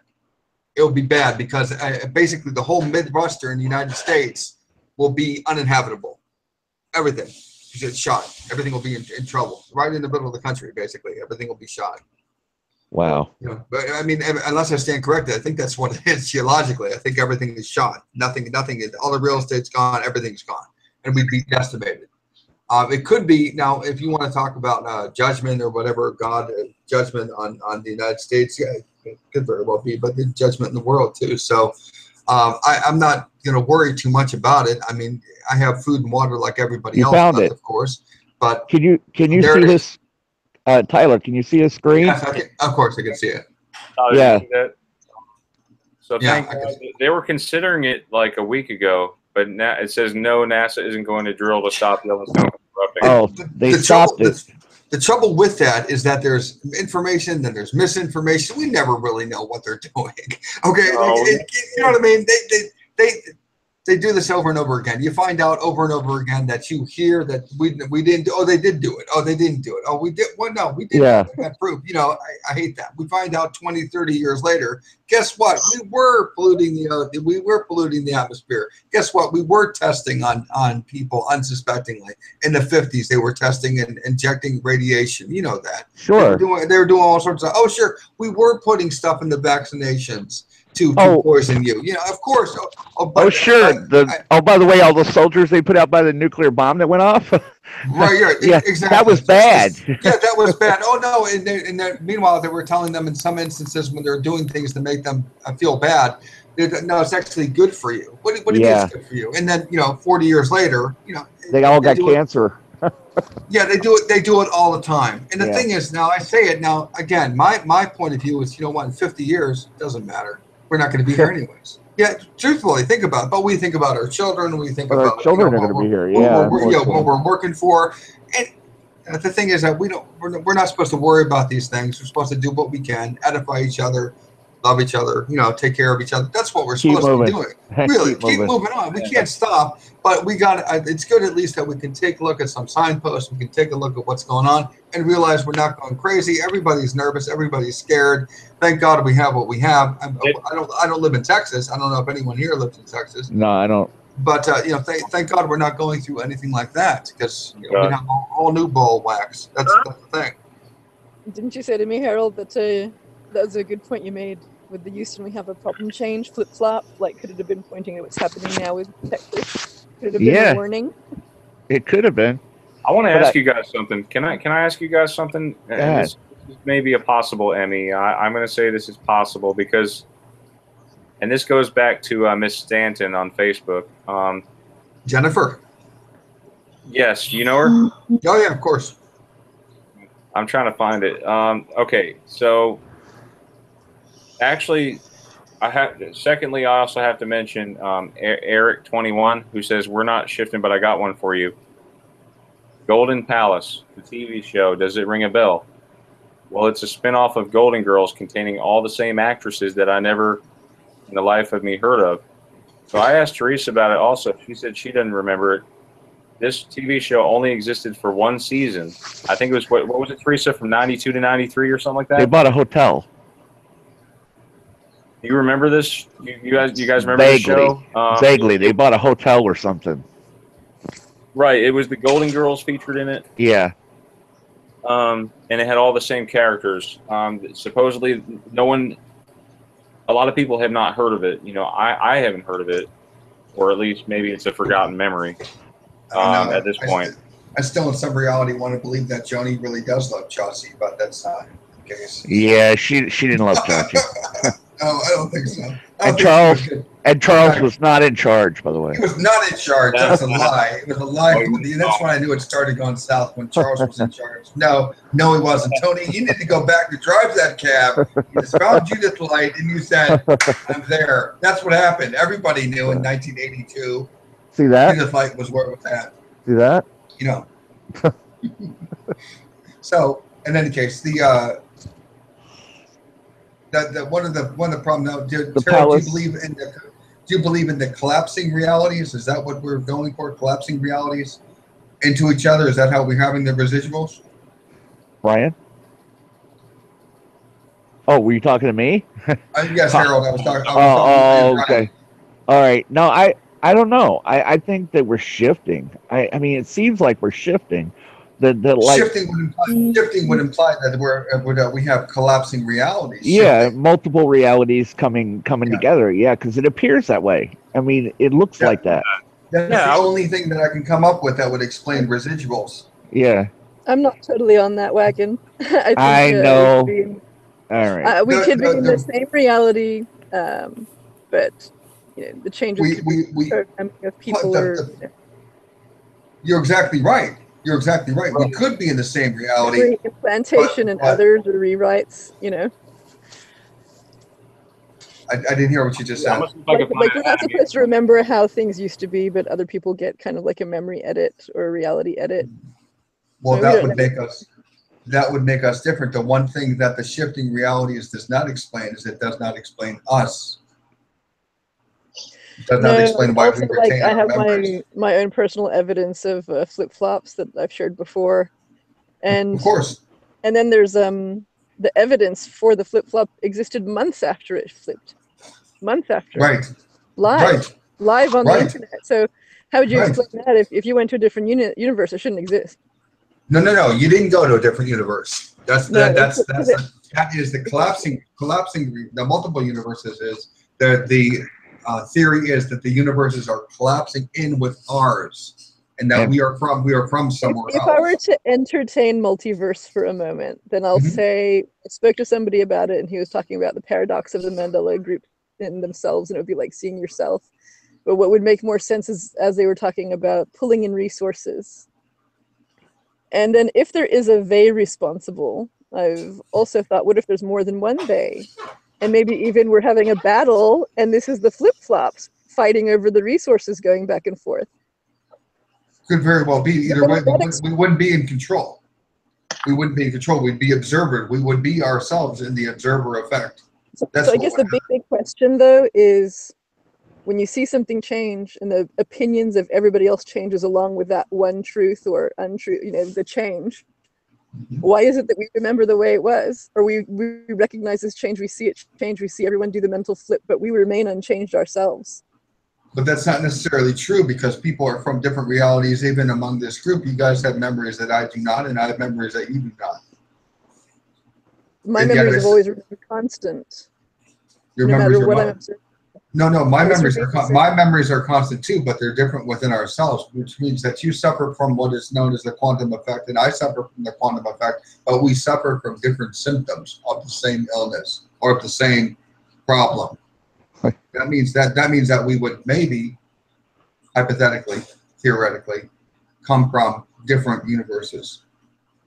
Here's what I found. This is an article from the mindunleashed.com, guys, and this may help to answer some things, or it may raise more questions. We'll see.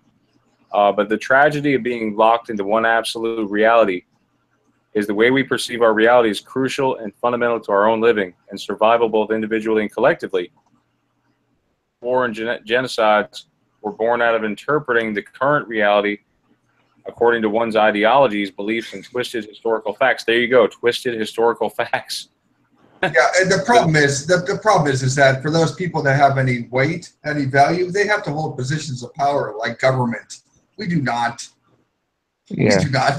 Our opinions don't mean anything. Yeah, my opinion begins and ends in who has the remote. Yeah. Okay, so yes. you know what I mean? That doesn't mean anything. That doesn't mean anything. You remember the Adam Sandler movie? The Adam Sandler movie. What was that called? The remote or the remote? Yeah, it's called the remote control or click. Click. Yeah, click. That's the movie. But that's basically what it is. I mean, but the problem is that if I'm holding a different point of view, I always use the Lindbergh baby. That's what I use all the time. Brian knows. The Lindbergh baby. You guys, none of you remember the Lindbergh baby being missing, right? Forever? No. Sorry, everybody remembers the Lindbergh baby being murdered. Everybody remembers, right? Gone, and nobody found the killer, but now they did. Okay, right. No, in my reality, they never found the killer, never ever did. Yeah.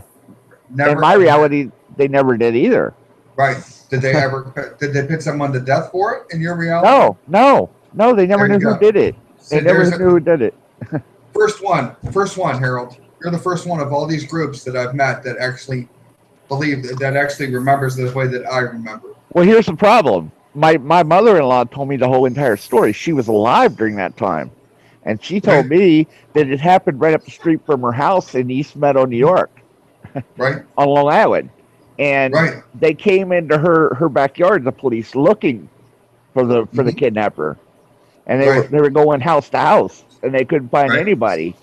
You know, so, you know, but according to the new revelation, it happened in New Jersey. Mm-hmm. And they found the killer, and they put him to death. Right, and the baby was found dead. It was 2 weeks later they found the baby dead. Baby was found dead, and they executed the killer. But in my reality, never happened. In my reality, it happened in East Meadow, New York, and they never found the killer. Correct. And I lived there. Correct. I lived in East Meadow. Right. So the thing is that is a reality that me and Harold share that nobody else shares, or no one that I've found has shared. And that's what I asked people. I said, "Do you know about the Lindbergh baby?" And they say, "Who's that?" They don't know. It's not even in there. You know this already, Harold. They don't remember it at all. They don't remember it at all. But they know who Amelia Earhart is. They know who Neil Armstrong is. Oh, and now Amelia Earhart is missing a D in her name. Really? Yeah. Yeah, that's great. Yeah, definitely had a D in the name. That's the way it was spelled. Yeah. Now it's not. Yeah. They changed it. Yeah, let's change it. I mean, one of these days I'm gonna wake up and Amelia is gonna be Melissa. Yeah. You know, or something great. I mean, really, because that's what it is. You know. I mean, and these different realities. And one of the things that I've seen, like with the Volvo symbol. Okay? Oh, with the guy symbol now, with the arrow pointing up. Yeah, now it's a guy symbol. That's very, very specific. Like the T's, very, very specific. And I'm trying to think of the ones and zeros probability that Brian, you were talking about at one time, where it was positive and negative, where they were talking about the string theory, how both of them are actually existing in the same time. And that's just by one's off, one's on, and one's off, one's on at any given time. Correct? String theory? Yeah. Okay. No matter how far apart they are. So that would be, in effect, what is known as the butterfly effect, right? One's off, one's on. If they do a tweak, the Volvo symbol would become male. You see what I mean? They're doing little tweaks that we can see solid evidence on right away. There must be millions of other things. So is it as easy as, do you think, changing radio stations? Is it something simple like that you think that they're doing, or is it something more complex with computers and it's funny that you brought that up. I think it has something to do with frequencies. I think that's the root cause of why we're picking this stuff up. I think we're on the same frequency to see it. I don't have any proof. I don't have any proof. No proof at all. And reality's closing. What would be the reason for realities collapsing in on one another? What do you think? I have no idea. Unless they're tweaking with things, like I said, starting with 10, pulling 1 from somewhere else, and making it 11, and then pushing part 1 out and making it 10 again. and the little piece they're putting out is the T in Walmart or the Volvo symbol. Little pieces are coming out, but very, very specifically, those changes in the Bible are awfully specific, wouldn't you say? Yeah. Awfully specific. Why in the world? Instead of the lion laying down with the lamb, which No, the it's lion resembles God, actually the lion of God. Now it's the wolf laying down with the lamb. Right, exactly. Of course, it's all, and then people are like, it's always the wolf. Yeah, No. and what reality are you from? Never the wolf. No. Yeah, and The lion was always the symbol for Jesus Christ. Right, and the wolf was always a negative connotation. The wolf in sheep's clothing. Wolves, of course, it could. Go ahead, I'm sorry. Go ahead, Brian. Always a negative connotation. Yeah. Oh, it's okay. I wanted to share something because actually, Harold, you shared this with me. Yeah. Do you have any idea what this thing was in the sky that you saw, or that somebody else observed? No, actually, it was weird because it was my daughter. What happened? That's awesome. That's great. You saw that, Harold? Oh no! That's not it. I got off to one of the groups. They didn't have a clue what it was, and they said that it had to be one of two things. It was either Project Bluebeam, or it was some sort of reality, squishing in on ours. It could be. There's no other answer. It could be ELP getting back together again, and it's eye in the sky. That's what it is. Obviously. Oh, yeah, it could be that. Yeah. That's what it is, because that would be awful. That was that'd be bad if we went back there musically. Show it again. Show it again, Brian. Yeah, I got to see this. Oh, okay. Sure. Let me get that back up here. Than the Avengers movie thing. That's a scary. I'm telling thing. you. You can see it. But it's a wheel. That's a wheel. That's like Ezekiel's wheel. What do you say? Yeah. Ezekiel's else wheel. said What that. do you think? Journey had the song about that, didn't they? Wheel in the Sky. The wheel in the sky keeps turning. Yeah. And I see also, by the way, for anybody who's musically inclined, Harold. Yeah. Musically inclined. Yeah, a little bit. Yes. A little bit. Yeah. A lot of the references to the songs in the old days were more of this flighty things that we're going through now. They have more. You understand what they're saying? You got Hendrix and the Doors. Definitely going into what we're going through now. There's no doubt. Well, here it is. Wheel in the Sky, keep on turning. Look at it. Yeah. There's a wheel. Now, after seeing this, I believe Teresa. She really did see it. That's crazy, man. I can't even make any sense of that at all. That doesn't belong there, and that resembles nothing. That's nothing. That's not even Avengers movie stuff. That's crazy. No, it's not moving up and down. Typically, when something is hovering, it's usually like trying to balance a homeostasis up and down. Did it make noise? It looks like it's fixed on a pole, but you don't see the pole. Yeah. Does it make noise? Let's see. And there's stuff dropping. There's stuff out. coming down. There's stuff coming down. That's crazy.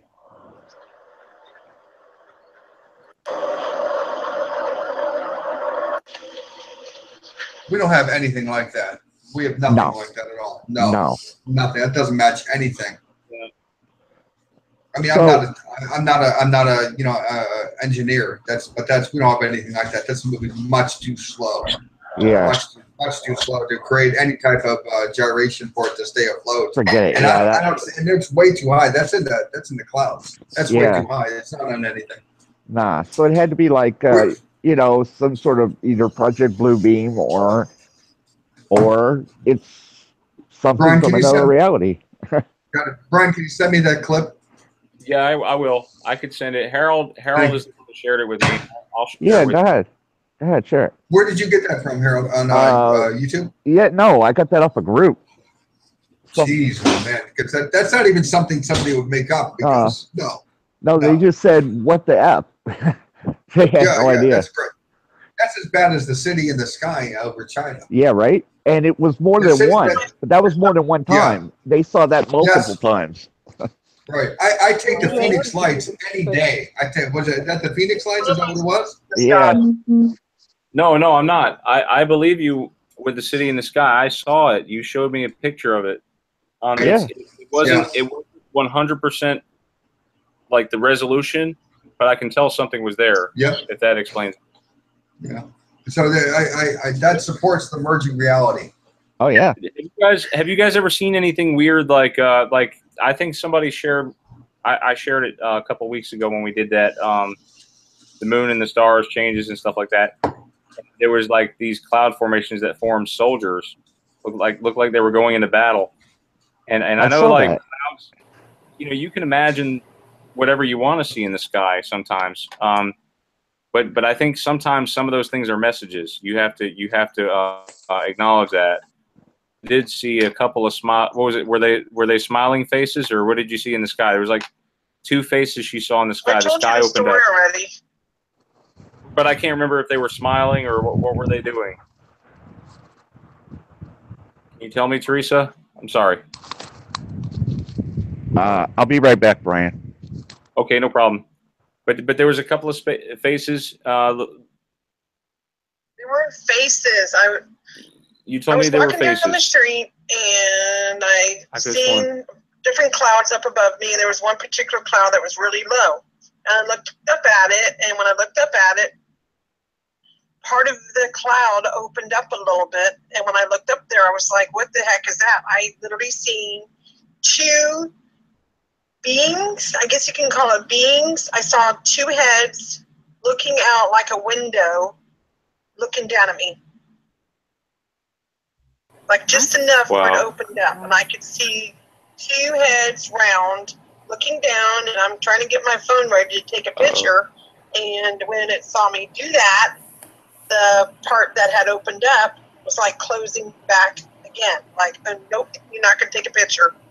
I had clearly seen it. And it was a low cloud. It was like somebody had taken their hand and opened it up just enough where two things were looking out. The other way to explain it, but I clearly seen it, and it did not want me to take a picture of it. That's crazy. I know, I seen it, and I mean, I literally could see. It looked like a little window, like if there had been like something like a spaceship or something up there, and the window was like fogged up, and you were just taking your hand and like opening it. You know what I mean? Like if you took your hand, you know, like on a cold day, and you're like rubbing it, just enough to peek out. I caught something really weird as well, similar to kind of yeah, what that you're makes sense. describing on Eclipse Day. Taking their hand and just put their hand on the windshield just enough to look out. That's what I seen.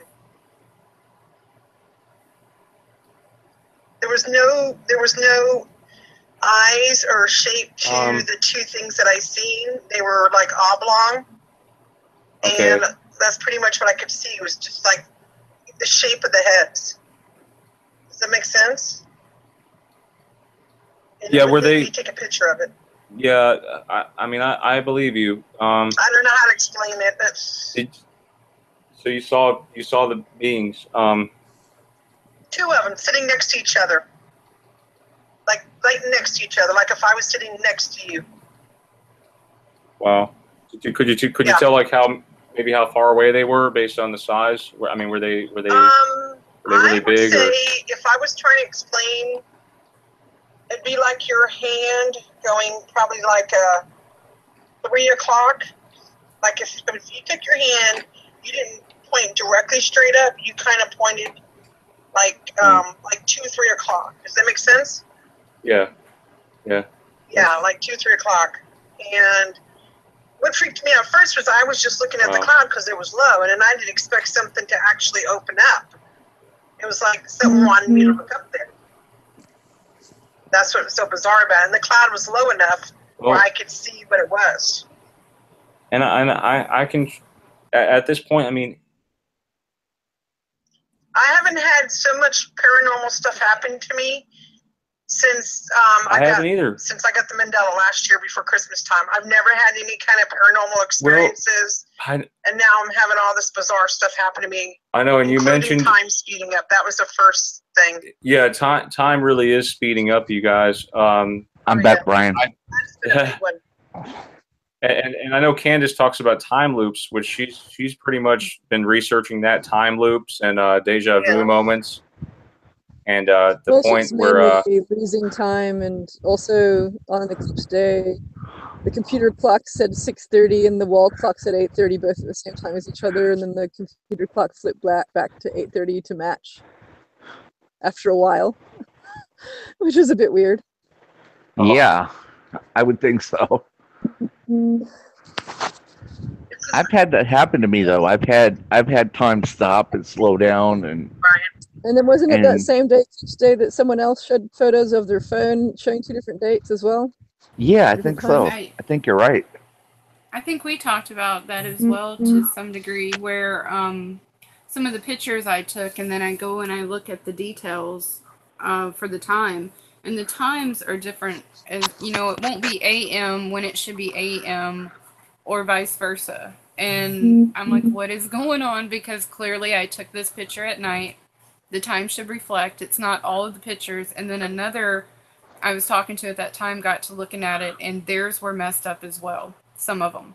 And I have another picture where I had something happen, and I was trying to get an image, you know, a picture of my mirror and whatnot, but I have a clock on the background, and when I zoomed in, I noticed that the clock, the numbers look distorted. The Roman numerals are not right. Nope, they're not. At all. They changed, not right? only that, yeah, they changed, but they were also distorted. It was like there was extra space, and then some of them were not right. They were too close together. It was a distortion that was going on. And what else? As far as the deja vu experience, all right, I don't expect anyone to believe me. They don't have to, you know what I mean? But I'm going to put this out here. I heard myself, like literally heard myself before. It's like deja vu, but a step further, you know, before it happened. And like what was going on is I'm laying down in the small room next to my bathroom. I'm in there with this new kitten that we have, so I'm just laying there, and I've got Google, I got my phone in my hand and Google Hangouts, you know, looking through, and I hear, and okay, all right, so what I hear is myself at a distance where I'm going, and I go S-H-I-T. I was like, you know, like as if I had dropped something. And that was my first thought was, man, I said that like I dropped something, you know? And so that was at night. And then the next morning I go into the bathroom, I'm carrying my drink, and I actually dropped my drink lid, you know, the top. And I'm like, okay, of all places. But what I said immediately was, you know, S-H-I-T. And I had literally dropped something. So that was really weird. You know, all kidding aside. No, Becky, I understand. Becky, what was this thing you sent to the group? There was a picture of a cloud. Do you want to explain that? Well, okay, so we're driving home. Yeah, we're driving home that day, and it was on the day of the eclipse. And now this picture I did take, you know, through the windshield. Now, granted, there's a few drops of rain you can see on, I'll send another, but of the whole picture. But I noticed when I looked at it, I was like, what is that? This shape does not look like a normal shadow of, you know, normal cloud shadow, what have you. I don't know what this is. After that, I would like kind of hang my phone out the window. Probably not the smartest thing, you know, trying to hold on to it very, ever much, you know, just steady. And it had stopped raining enough to get it, but I don't understand what this is. Let me send the actual, like. I don't know. It's. I'm going to leave that to everybody's imagination and interpretation there, but I know my first thought. Well, depending on what you're feeling at that particular moment is what's going to be revealed to you, I think. But well, it's kind of funny. Yeah, I was like, oh my gosh, it looks like a stormtrooper wearing a pineapple hat. I was like, what is that? You know? Wow, that's cool. But so the way the light shines through the cloud, it almost looks like a message or something. Let's see. I'll send you the picture without it being zoomed or anything. You know, nothing circled. I'll send that to the group. All right. I think Harold wanted to say something. I think next. Oh, you wanted me to talk about the. I'll check, Becky. I'll check the chat and share that too. Go ahead, Harold. Sorry. Okay. No. Is it you wanted me to talk about the 5G, right? Yes. Yes. Well. Here's the thing. I watched a video recently with a man talking about bringing 5G to the United States. They said they're not going to test it. They're not going to worry about any kind of regulations or any kind of danger that it might pose, that they're going to push it before any other country does it. We're going to do it. And they said, no matter what the cost, no matter what the situation, no matter, what happens, 5G is going to become a reality, period. And what is 5G for us lay people? Well, 5G means it's going to be a higher frequency for cell phone usage, but that's what they're saying. That's what they're selling it as. But in reality, 5G is going to disrupt our cells. It's going to change a lot of things, and specifically, at least what I've been hearing is that it's being put into place because with 5G they can connect to our bodies. Basically, they can connect, mesh to our brains according to certain people, and they can connect to chips in our body that they're creating now. Actually, it's not the chips, the RFD chips. They're creating other chips. So that it could be like microcomputers in your brain to speed up your brain. This mesh that I was talking about, they're saying that could be used to actually control computers with our mind. And according to what I'm hearing, a lot of the upgrades that are happening to our body through frequencies, through chemtrails, through nanotechnology, through smart matter, smart dust. These are all things they're doing in preparation to connect us to the grid, basically. And by connecting us to the grid, they'll be able to control us. And specifically, beyond the obvious things, I mean, they'll have the power of life and death over everybody. I mean, it's not like they don't now, but I mean, it'll be more like a push of a button rather than, destroying a whole area. You know what I mean? If you get out of line, if you don't toe the line, if you don't do what they say, they'll just eliminate you, and they'll be able to track everybody on the planet. And that's the biggest problem with this chip. I mean, it's basically the mark of the beast. It's the ability to know what everybody's doing at any given time, and not only to know what everybody's doing, but to know your information, all your information, all your health information, possibly even your body's situation at that given time. What are your heart rate? What is your blood pressure? All of that at one shot. And maybe they'll just be able to push a button, and that'll be the end of you. If they don't like what you're doing. And I suspect that this is the mark of the beast. And in the Bible, in Revelations, it speaks about either getting it in your hand or getting it in your forehead. And recently, I forget. What is his name? He's the guy who's putting rockets in space. Does anybody know his name right offhand? Brian?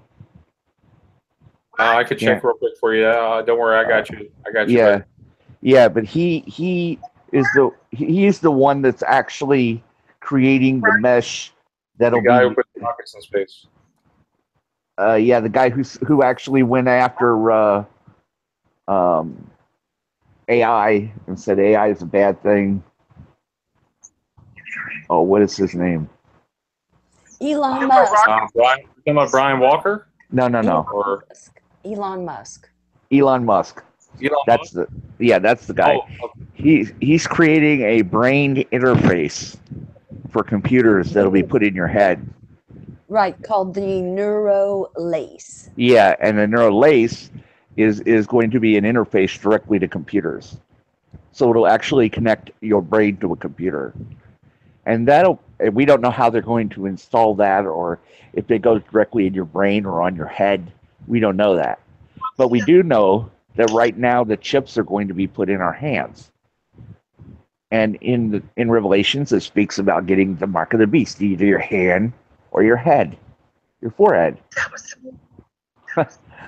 Pretty specific, I'd say. You know what I mean? Oh, wow. Harold. Oh, yeah. Hold on. Go ahead.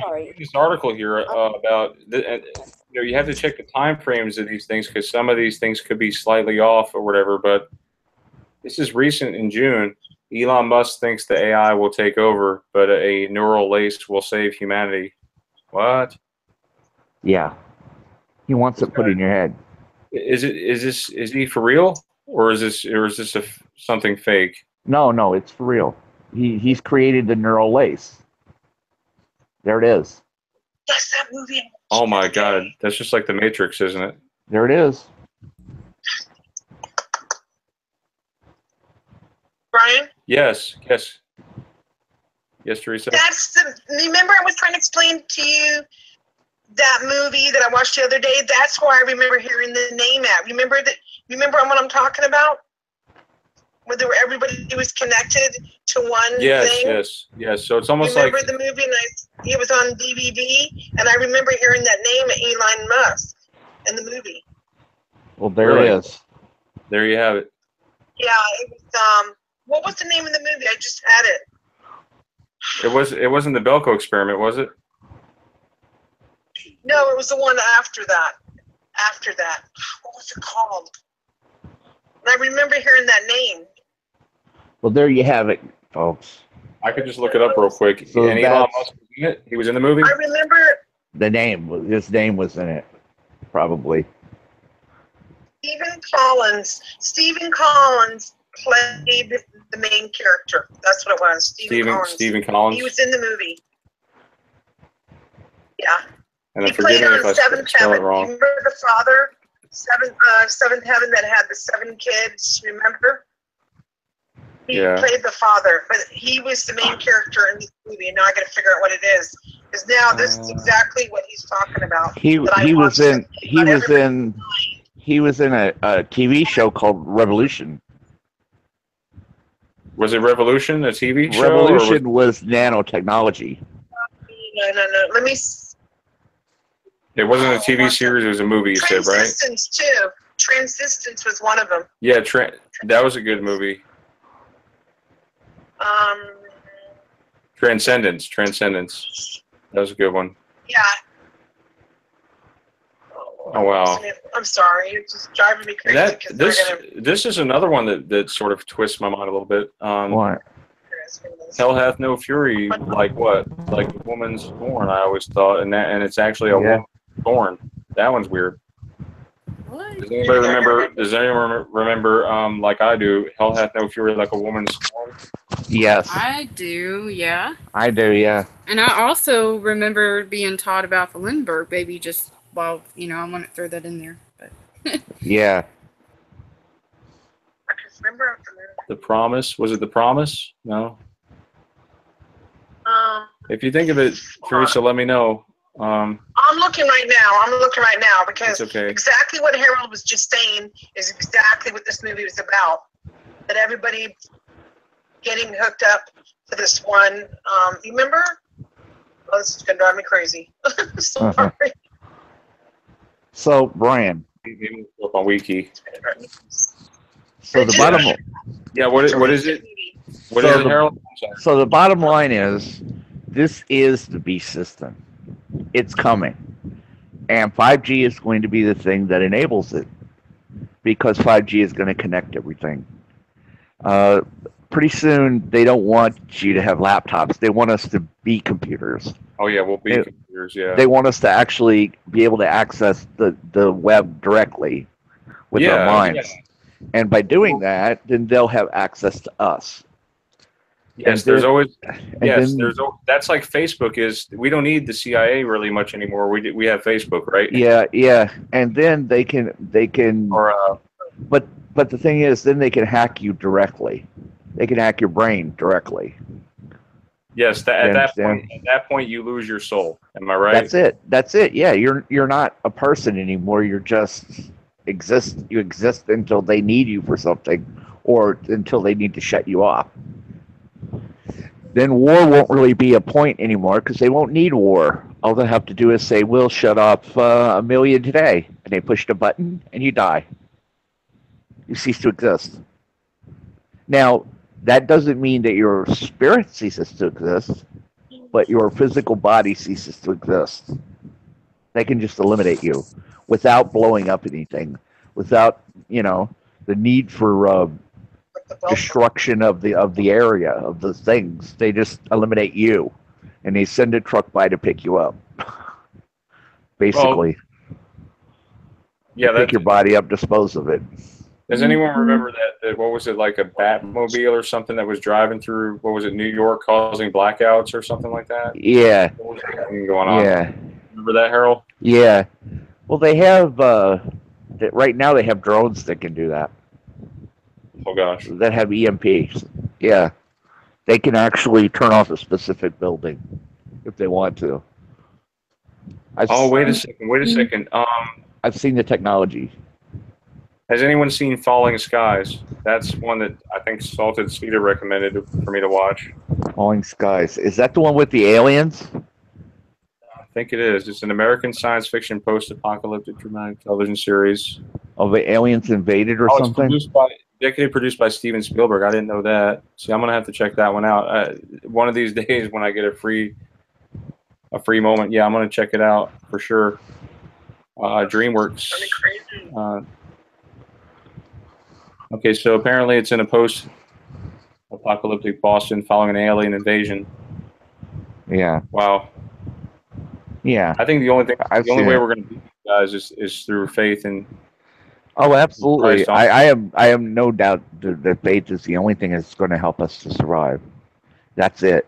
And the other thing is, because you're going to have to say no to the B system. That means you're going to have to say no to the chip, no to the neural lace. And ultimately, we have no idea. They may go ahead and just take our bodies from us. They may kill us. But just because you eliminate my form doesn't mean you eliminate my spirit. And you cannot take away my faith in God or in Jesus Christ. So you know what? You can take away the body, but it's not going to stop it. Basically. You can take away the form, but the form means nothing. It's your spirit and your faith in Jesus Christ and in God the Father that means something. To me, there's like a whole feeling of being centered when I have Christ in my life. Without Christ, I feel distant, and of course, I feel very apart from myself.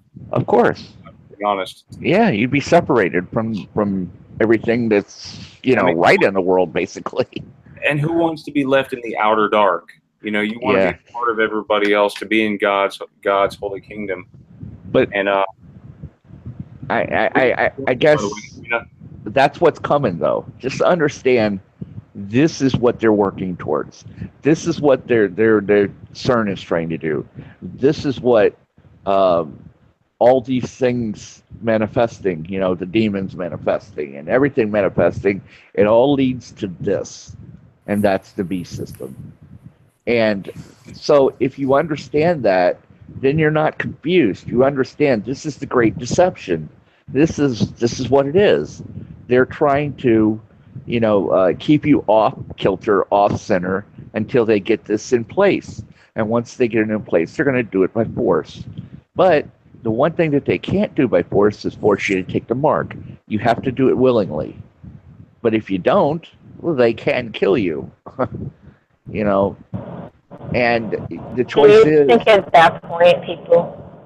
I know. And at this point, you have to make a choice. And if your faith is strong, then you do what you have to do. Do you think at that point people are going to be so addicted to technology that they're just going to go with it and not actually question it at all? Well, but you see, they're not going to roll it out saying either take the mark or else. They're going to roll it out as something good, like saying, well, now, this is the newest thing, the eye lace. They'll call it something, catchy like eye lace. You put it on your head, and now you don't have to have a phone anymore. You can see the computer in your eye, or they'll say, well, you put this chip in, and now you don't have to worry anything. You can order everything from Amazon with just a thought. You see, and it's a good thing. It saves time, it saves effort. Yeah, it's basically merging with your DNA. Sure, and change your DNA, add that third strand, and basically the next thing they'll say, well, now that you have the eye lace and the eye chip, now you're going to need some new parts, because those eyes are not going to work very good with the computer. So let's put some new eyes in there, and let's put in this and that, and by the time they get done, you're not human anymore. Deus Ex style. yeah. Well, that'll be. You see, that's another thing. They could create a virtual world where that is not even necessary. They could create a whole virtual world and make you see it with this lace on your brain. That's what I mean by hacking your brain. They could get it to the point where it doesn't even matter, about having a physical thing. They can make you see it. Hey, look, there's a girl with you. Yeah, or a guy. That's scary. Yeah. And this is where we're heading. That's what 5G is. That's what this whole thing is leading up to. And I believe this is what the Mandela effect is leading up to, too. In creating this beast system where finally the Antichrist comes and the one world religion and everything else. It all leads to that.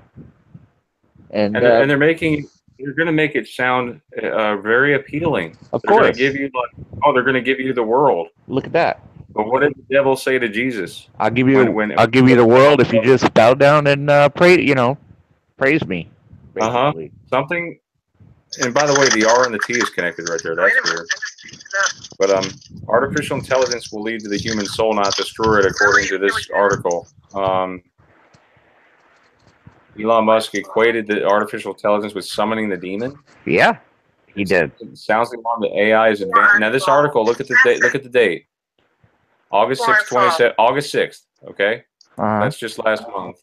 Okay. It sounds the alarm. The AI is advancing faster than anyone realizes, posing some kind of threat to humanity. Okay. Even Hawking. Sorry, it's late. Warned that the AI could take off and leave the human race. Look at this. So we could be left in the dust. Well, when they spoke to the AI, and they asked an AI what he would do, and the AI said, "We'll put you in a human zoo." Oh gosh. That's what it said to him. We'll put you in a zoo for humans. Because here's the thing: computers can tell that humanity is doomed. At this rate, we seem like we may be doomed. That's why we have to wake people up. Well, that's why I'm doing these shows. That's my purpose, is because I know that some other people have done Mandela Effect channels. A lot of people have done Mandela Effect channels, but they seem to give up. After a certain amount of time, they plateau and then they come back or whatever. Yeah. It's great. We need to keep this engine going. And how do you do that? You change the oil frequently, and you fuel it up, right? Yeah. So it's all about maintenance and keeping in tune with what's going on in the world. I'm trying my best to understand that, because this is beyond logical. Yeah. I have called. Now let me tell you guys, because I was originally going to do this show tonight on We were going to do it on semantic memory versus episodic memory, but I can't seem to get one single psychologist or therapist to jump on board with me right now. So I am hoping and praying, y'all, that we can get somebody on board who believes in the Mandela effect in the psychological world, the world of psychology, actually. So because it's you can't explain it. How do you explain the Mandela to people without? You have to connect with them, and they have to have an open mind and an open heart too. Because if they don't, they'll shut you out. You're right. Yeah, You're absolutely right, and the AI will take over if we let it. Well, if we let it. Everything that they've said, I mean, every time they speak to the AI tells us the truth. They said, "How could we stop the AI?" The AI says, "Well, of course you can't stop us." And then they asked it again, "What would you do if if you were in charge?" And they said, "We'd put you in a zoo." I mean, it's telling you what it's going to do. And yet, they're still going forward with creating it. So I guess they, it's like committing suicide. It really is. It's like, suicide by AI as opposed to suicide by cop or something. If you know what something's going to do and yet you do it anyway, that's foolishness. It's stupidity. Curiosity kills the cat. It's like it's like you tell a man, "What would you do if I hand you a gun?" "I'd shoot you in the head." So you hand him a gun and he shoots you in the head. Are you surprised? This is what the AI is telling you. It's telling you that it's going to do this. Now, if you go ahead and create it, then don't be surprised when it turns around and takes over and puts you in a zoo. Don't be surprised, because you know what? It told you, and you didn't heed its warning. You didn't listen. So I guess Elon Musk was right. It's like summoning a demon. You summon one, but that doesn't mean you could control it. Yeah, it's like that old saying, "Be careful what you wish for," right? Because you might just get it. Oh yeah, absolutely. They wished for the knowledge, and what happens with fire? You play with fire, you get burned. Of course, absolutely. And I guess they think that AI is going to give them some incredible knowledge or some incredible technology, but on the other hand, the moment it gets power, it's going to take over and it's going to get rid of you. Yeah, we definitely don't want that. Because you're the problem. According to AI. Well, listen, I really hope all of you out there, keep on doing your videos. I know, like, Rena has her channel, Harold does his Facebook thing. Yeah. And, testimonial. I think you got some videos going on there too. Yeah, I'm getting some transferred over from a previous, and I'm working on another right now. So you have some seriously scary stuff. Those photos, wow. Yeah, Rena, do you want to share with everyone? Can I share with everyone the hands that were like the work of art with the hands? Can I? Sure, if you want to. It's just really strange to me because I thought it was more mirrored and active, but it looks like the hand is just given up now, What is that drawing? Because that's not the only work of art that's changed. If you guys notice, other works of art have changed too. Rena, yeah. What was the name of that work of art, please? It's by M.C. Escher. It's called Drawing Hands. Just put Drawing Hands, you'll find them. Okay. Done in 1948, I think. That's what it says. Wow. The guy died in the 70s, though. And this one, it looks wrong when you look at it at first glance, doesn't it? Let me see, any art majors out there? Look at this picture, guys. Is that wrong? Wow. What do you see? What do you see? What's wrong? A hand drawing a hand? No, it's the one on the bottom. It's not right either. So yeah. Right, and Rena, didn't you tell me that this artist was known for doing things mirrored or something? Yeah, he did a lot of mirrored things. just illusions and paradoxes and stuff. So that was like his main stick of art. So it's just kind of weird because they were supposed to be, as many books describe, drawing each other into existence, but it doesn't really look like it's drawing anymore. And I actually drew that in high school, and I made it like more mirrored. It was active. I remember that. So I look at it now, and it kind of scares me. And I try not to be negative, but I know. on the other hand, stop drawing. I mean, but if you look at other people's drawings of it, they basically do more of a. It used to be holding the pencil, like between it, engaged. The bottom one looks disengaged now. more relaxed, doesn't it? The bottom one looks more relaxed. Am I right? Yeah, it doesn't even look like it's drawing. It It's doesn't not look like holding it's drawing. it right. It's No. not, its finger is not on the pencil structure. right. It's definitely And- not. The bottom half is not structured here. No. No, and then if you look at the creases it's not exactly mirrored, No, the bottom one looks dead. Yeah. It's like, it's so weird. Yeah. And I guess while we're at it, I guess we could look at another work of art that's changed. What's the one with Adam and God? I was just thinking that because I saw a commercial. That was Michelangelo, right? Mm-hmm. Yeah. Actually, going to bring that up just now. We talked about this before on the show. And God was above. Yeah. Yeah, I think who was it? It was I can't remember his name. I drew this. We were talking about it.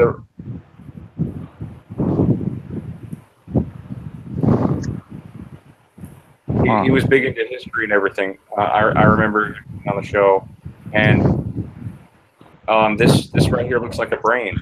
Look at this. We have an image of a brain. Here's the brain stem right here. Adam's hand is above God's. It's actually like at the clock angle now. You guys, what is this? Wait a second. It's way above now. Look at this. And also God's legs are crossed. Oh, I found it. Well, you found an Adam and God one? I saw a glimpse of this today. Oh, what was the name of it, Teresa? The name of that movie you said? Kill Switch. Kill Switch. Okay, guys, remember that movie, Kill Switch. It's a good movie, Teresa. Good watch. You recommend it? Yes. Notice, Brian, that God's legs are crossed. Were they crossed before? I don't remember. I don't think so. And he's got his arm around what looks like a boy. And look at the finger. Yeah. His other hand there looks. Yeah, it looks like he's got his arm around a boy, not a cherub. The rest of them sort of look like cherubs, but the one he's got his arm around is a boy. That's it. It's hard to tell. I know. I remember drawing this, and he was at an angle, and he was above, and when I saw the glimpse today, there was a little commercial. My husband watches TV, and I'm in and out. And when I saw that, I sat for a minute in there with him, and I got a glimpse of this, and I was like, pause it.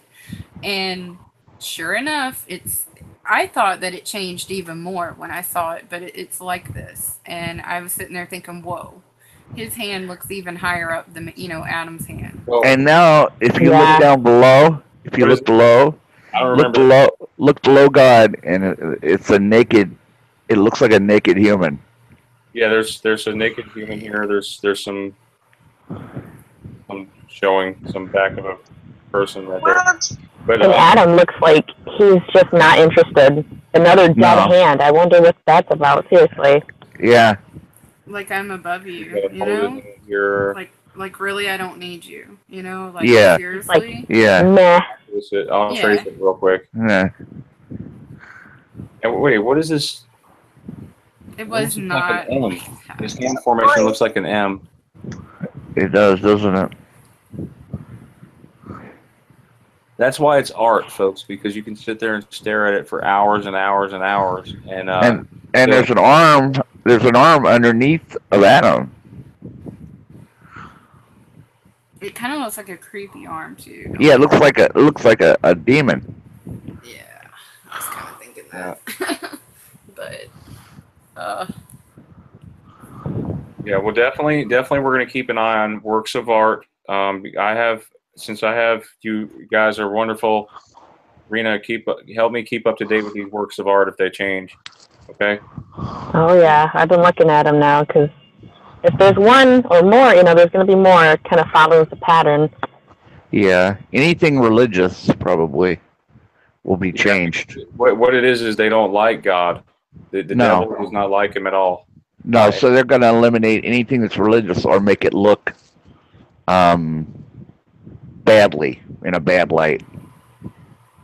and to some degree, we kind of move in as a society to some degree, not everyone, but a movement to take God out of things even before people realize the effect. You know what this sort of looks like? This sort of looks like man creating God. Yeah. It is. It's almost like that. It's almost like we're reaching out, creating God, not God reaching out to create man. Well, anyway, so that's, and I hope. I mean, that's the impression. Because tracings could change. That's why it's important you talk about it. What's another one that you said might have changed, Rena? Was it Whistler's mother or something like that? No, it was the one with. I know the one with the old man and the old lady. I was just thinking that too with the pitchfork. Yeah, the pitchfork. I'm picking out one right before I need to say it. What is it called? With the phonograph. Who remembers a phonograph in the picture? Oh, it was American Gothic, right? Yeah, American Gothic. I think it was American Gothic. Who remembers the phonograph? Because it's gone now. What phonograph? Wasn't there a phonograph in this picture somewhere over here, like a record playing? Looks like it's been painted over. Yeah, looks like it was just covered. Smudged out. Yeah. Yeah. It looks like you can see an outline. Really? Mm-hmm. Look closer. Yeah, I mean, see, that's why I took a picture of my mirror that night, is because I saw something.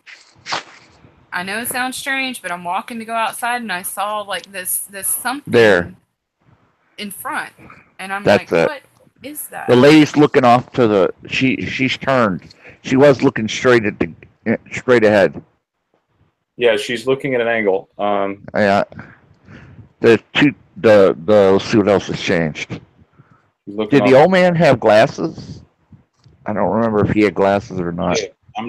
I think he did have glasses, didn't he? Look in the background at the window. This is somebody's memory. Look at this. He doesn't have glasses anymore? What? No. Look at the window in the background. Hang on. Oh, what's up with the window? Just look at it. See the cross with the horns? Oh, crap. Oh, God. Baphomet. No. There's a cross with horns. It looks like a Baphomet. It does, doesn't it? Like a fallen star. God. Yeah. The barn is red, too, by the way, which is also a Illuminati color, by the way. How many of you guys have seen crosses that are bent in this reality? I've never seen bent crosses. I have. They're Irish. Really? I don't know. Yeah. What this is. Yeah, they're turned. Well, they're not bent on the bottom. They're bent on the top. They have like a circle. Not like that. Oh, man. The bends on that were Catholic. Yeah. Well, it's like our us getting the curve. It's trying to bend it. Get that image out of my head now. Yeah. Yeah. Let's rebuke it. Yep. It's rebuked. And and you know why kind of like Rena's, I know she mentioned some of what I share is pretty kind of scary, but I'm hoping that if others have similar experiences, that it'll help someone. It's I agree. To put it out there. And Absolutely. kind of make it collaborative testimony about it all to essentially say, hey, if you're experiencing anything similar, Yeah. I'm here. So. Oh, we lost. Okay. Lost Candace. Yeah, we lost Candace for a minute there. It's okay. You're about to lose me too. I'm heading to a dead zone. Don't say goodbye before I get cut off. I'm glad I was able to talk to you guys for a little bit. Sorry. Oh, thank you, Rena. Thanks for coming, Rena. Thank you, guys. I'll be in chat though. That's fine. Good show, guys. Hey, Harold. Okay. Yeah. Did you have anything else that's on your mind you wanted to mention? Yeah, I just wanted to talk to you a little bit about cloning. Okay. I've been doing some research on it. I haven't gotten to the point where I can research the 1940s yet, but from what I understand, cloning has been happening since the 1940s. And originally, when they started out cloning, they were doing the sloppy cloning, where they were just cloning a person and having them grow as a baby. And those particular clones had problems. A genetic flux, I think they call it, or genetic flow, where their genes have a problem. But now they perfected the art of cloning now, apparently 1-to-1, where they can clone them in a tank, And apparently these clones, they can clone anyone. I mean, once they get a few cells from you, they can clone you. I guess if you send your cells into that place like Ancestry.com or something, they could take your cells and clone you, basically. I'm not saying that Ancestry.com is doing that. I'm just saying that, if they got a hold of your toothbrush, let's say, they could turn around and possibly clone you in a tank, you see? And maybe this is why some of these people that we thought were dead are popping back up. Maybe they're clones. That's what I was thinking too, Harold, along the lines of that, because I had heard that one of Hillary's doctors, or one of the doctors, or the main doctor, thought that she died September 11th. When she collapsed on her way to the limo. Yeah. That's what I heard. I heard that she I died. have news for you. There is one interview with her, and where the interviewer, I don't remember who it is, but her eyes are going in different directions, and they're going back and forth, and they're going literally doing things that humans can't do. I mean, a human can't make their eye just move all the way over to the edge while the other eye stays straight or moves over to the other edge. And I was amazed that this lady who was interviewing her could keep a straight face, because I mean it looked just downright creepy.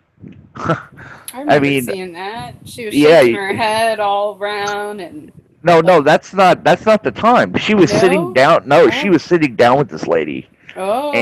And her eyes were going in different directions. Oh wow. And I mean it was continuous, and she had a weird smile on her face. And I'm like, I don't even know how this lady wasn't creeped out. I would have been totally creeped out sitting in front of her, watching her do this. Because I've never seen anybody make their eyes go like that before. I mean, you've got to look this up. Look up Hillary Clinton interviews during the election. Because I'm telling you, her eyes were going in different directions. And I'm thinking, maybe she's a clone, Right. Maybe a malfunctioning clone at that. maybe they just didn't get it right that time for some reason. It's possible. Maybe is it? Well, let me ask you this: since we're talking about clones, do you think it's possible they transferred human conscious?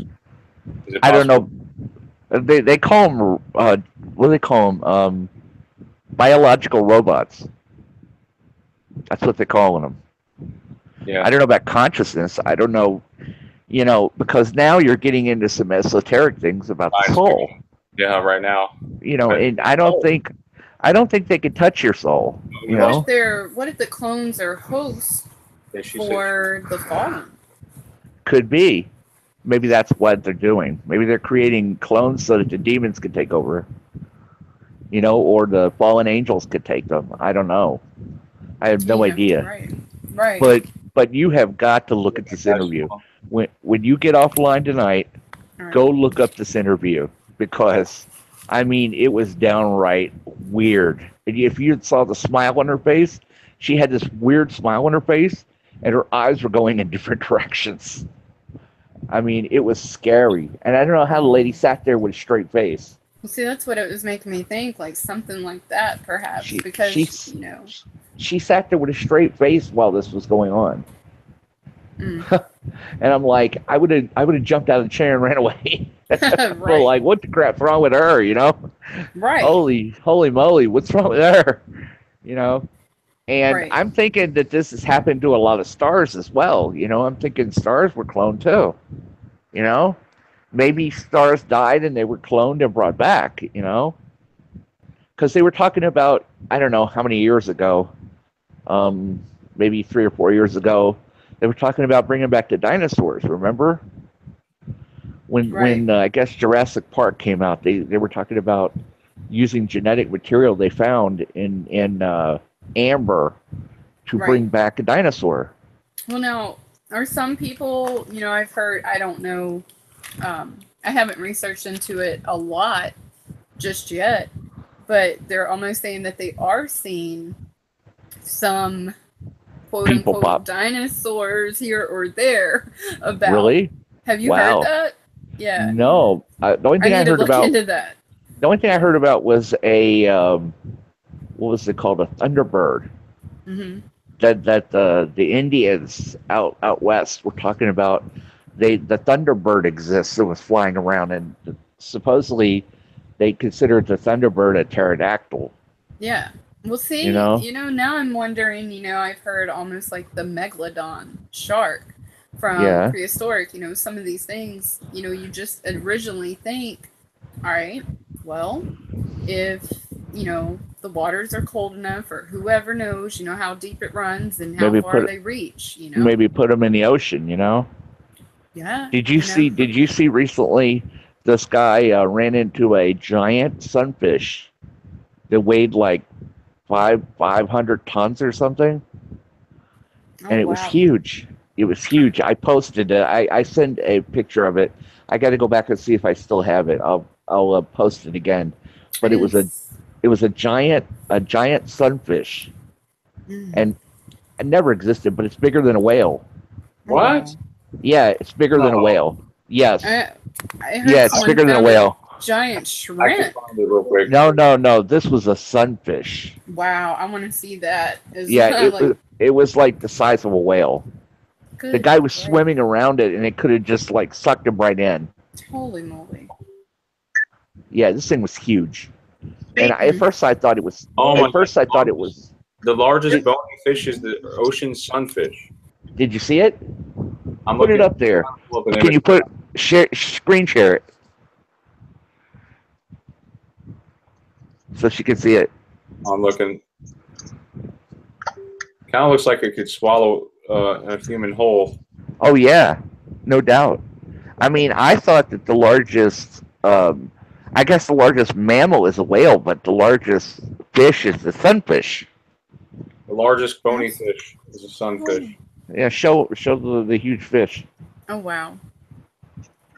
This one right here, the one with the guy next to it. Wow. Put that one up on it. Can you click that one? This one?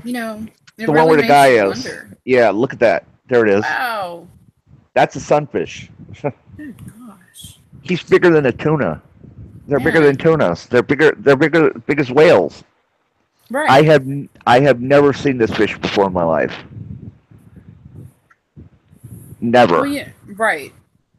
And it makes you it just makes you wonder. I mean, and people are capturing like what they are quote unquote like mandanimals, and just things we have never seen. Yes.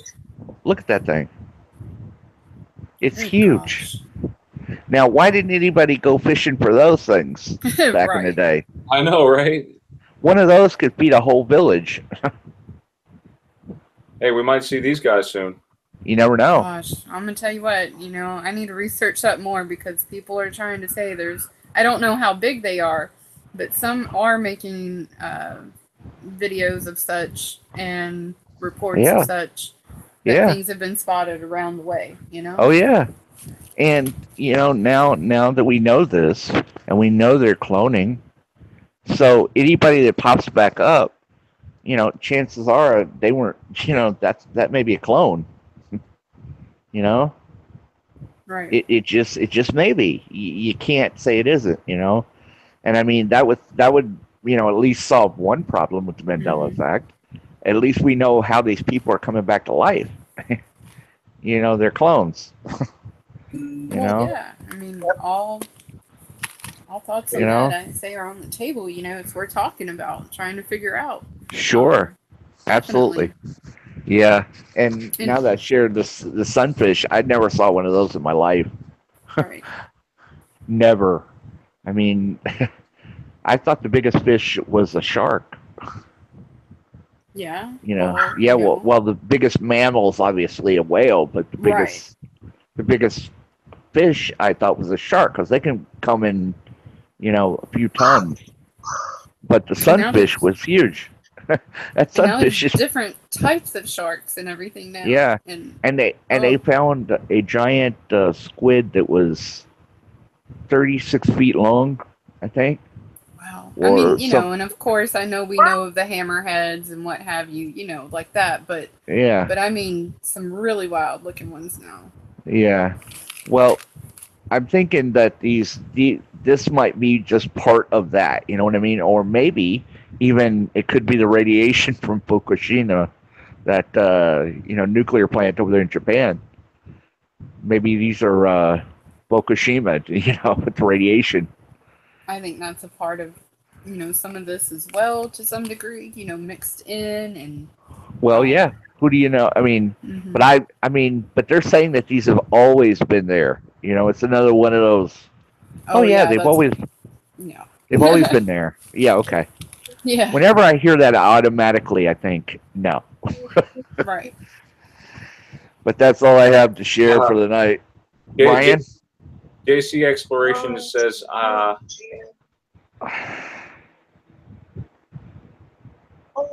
bet that sunfish doesn't taste very good. Something to that degree. Yeah, it tastes like crap, I bet, LOL. That's funny. Somebody's hungry. Yeah, you're not going to catch you on a worm, that's for sure. You know what gets me too? How a strawberry is not actually a berry. That one gets me. And it isn't? No, a strawberry is not an actual berry. It's a fruit? Watermelon is. What? Yeah, you didn't know that? No. Yep. I've noticed they change colors though. You got blue strawberries now. Blue strawberries. Yeah, blue strawberries. I've never seen that in my life, and you got like 9 colors of carrots. Hang on a second. A banana is a berry? What? They're screwing with our heads. Look at this crap. Look at this, guys. Let me ask you a question. Is a coconut a berry? Avocados and watermelons are berries. And something that is just what?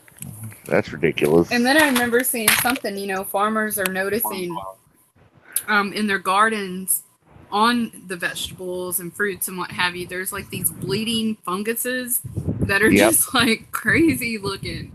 Bleeding funguses. Oh, that's good. Have you seen that?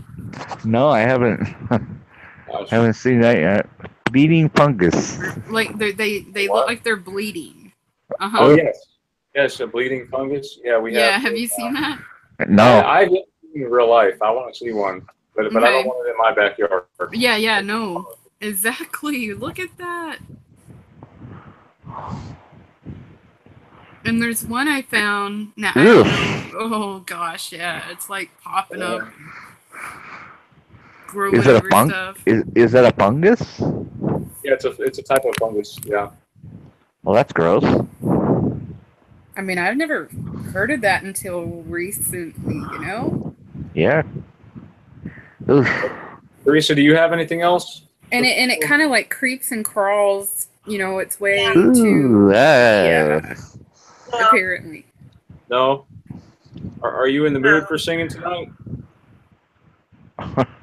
No. I don't think anybody's really much in the mood, but I wanted to do a song for you guys that I've been kind of working on a little bit. Okay. I know it's something we need something to uplift our moods after talking about fungus. AI taking over the world and the elusive reality that we're in right now. Clones, and 500 or 500-ton sunfish. Oh yeah. You know, a part of it real quick that I kind of tend to want to go back to is what Eamon said when, huh? Huh? Oh, who's just singing "Sweet Dreams Are Made of These"? Oh, you mean this or these? Yeah, will you help me with it?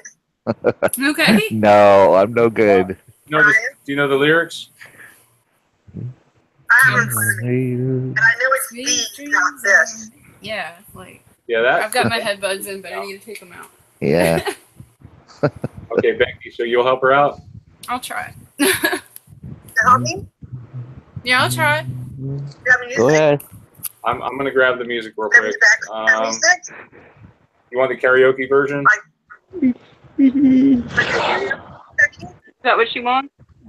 Yeah, I reckon so. Guys, I'll listen. Not this. Yeah, no. But I was just trying to say real quick before we put it up there that Eamon mentioned that they were changing back in the day. You know, they say there's nothing new under the sun. Quantumly, in a way, if you will, when they changed the staff into the snake and everything like that. So this is like on a grander scale. I personally like to think of this whole effect as a bunch of all lion signs and wonders, you know, we're being shown signs and it's prophecy coming to pass. But that's me personally, you know. Throw in a lot of little whatever else that's happening. So, you know, right. I mean, it's definitely coming faster and faster every day, and right. I noticed something too today. I was looking at a lady's 2004 model Cadillac Escalade, and I had to do a double take because I saw the C and the A and the L and the A are connected. What? Yeah, Cadillac Escalade. The letters were. I pointed it out to the lady, and she said it's always been like that since 2004. I'm like, what? Like, oh wow. No. This is not the one. That almost looks like it says sweet grams. Sweet grams are made of this. Made of this. Yeah, in the style of the Eurythmics. Okay, so I'm gonna play it. You guys ready? Or you need some warm up, or you good? When do you want to start? Now there may be a slight delay here because you guys are recently you have a visual impairment. Am I right? It's gonna work out then. You can't see this. I don't know how well this is gonna come across, but I'll try. Like I'm doing tablet, so we'll see. Am Ready? I lagging? Am I delayed a second? Or is she delayed? You got the lyrics up on your phone. We're gonna be delayed about a couple seconds here. It's okay. We'll try it. Ready? Well, I'm gonna try to sing Becky. I can always do that if we need to. But how far? You want to go about 2 minutes in? Or you want to play the whole thing? We'll see. I don't know. Am I coming through clear or? Yeah, Becky, you sound good. Yeah. Teresa, can you hear her? Teresa. Okay. Ready? And a one, and a two, and a three. 3. Oh wow. Retro 80s now. It's a Friday night, guys. Saturday morning, actually. Yeah. Is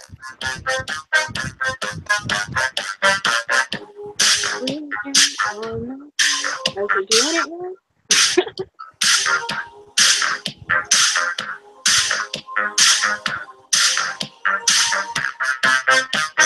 Sweet dreams are made of these. Who am I to disagree? I travel the world and the 7 seas. Everybody's looking for something. Some of them want to use you, and some of them want to get used by you. Some of them want to abuse you. Some of them want to be of you.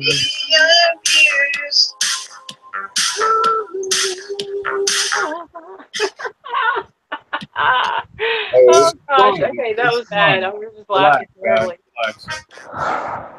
We're not ready yet. Hold on. Okay. Sweet dreams are made of this. Who Am I to disagree? Travel the world and the seven seas. Everybody's looking for something. There we go. There's a little delay. Wait, you gotta wait a minute. Yeah, wait a minute. Hang on the screen. Do you have the lyrics up, Teresa? Wait. Hold your head up.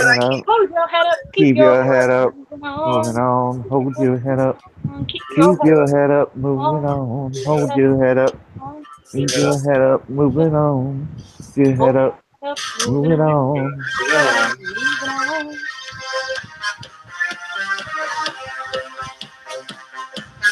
Too much of a delay. People are laughing. No. It's all good and gravy. I can't believe it. Okay. Some of them want to use you. Some of them want to get used by you. Some of them want to abuse you. Some of them want to be abused. I'm sure your wife's listening in the background. She thinks you're serenading her. Go ahead and I can't believe it actually said this. Hold your head up. Hold your head up. Go ahead, you can do that one. Yeah, moving on. Hold your head up. Moving on. I know, this part's kind of boring. That's why. The rule of karaoke is you have to finish the song, though. There you go. The music. No, I'm kidding. I'm just kidding. Are you guys done with that one? Yeah, we're done. Okay. That was like hard to for me. That was done. We're done. Yes. I think we're all back. Hold on, Teresa. We'll do I'd rather do my Linda Ronstadt song. Okay, that's fine. We'll do that. Thank you, Remember the Harold. one? No problem. No problem. Hey, God, let me do one real quick. And this is. You go ahead, sing. Bohemian Rhapsody. Yeah, I wish I wanted. Yeah. Bohemian Rhapsody. I'll do that one. Yeah, that should be easy, right? Do you know the whole song? What? Are you going to do Bohemian Rhapsody? I dare you. But you have to sing it by yourself. Oh, well. I don't know if I can keep up with this one. I've never tried to do the. Wait, what is this? It's Bohemian Rhapsody. Calling. Mama, just kill the night. Is it that one? No. So lately, That's not it. been wondering. Oh, wrong song. Who My will bad. be there to take my place? Gone, need love, like a shadow. Fade. I do better without. Fall upon us all. Trees, sand, and stone. Make it all. If I could, then I would. I go wherever.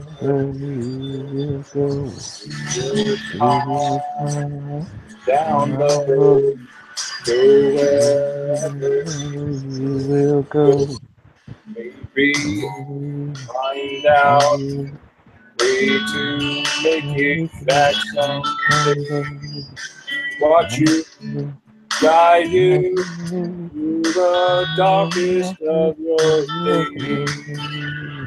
Pray the waves should fall upon us all. There's someone out there who can bring me back to you. Yeah, see?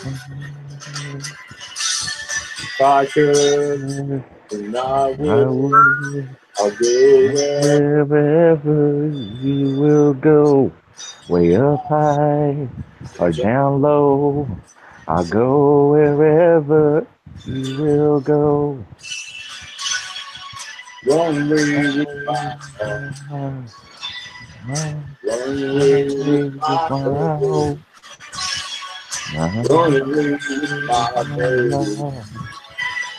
trying to keep up with the guitar. It's hard, folks. I'm sorry. Yeah. Yeah. But how life and love might still go on. Your heart, your mind, I'll stay with you through all the times I feel, and I will never go with your eyes down low. So yeah. Yeah, sorry, folks.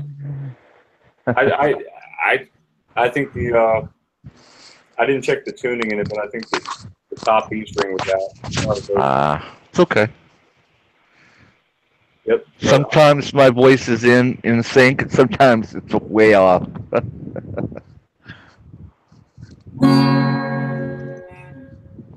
Yeah, it sounds a little bit off. Yeah, it's all right.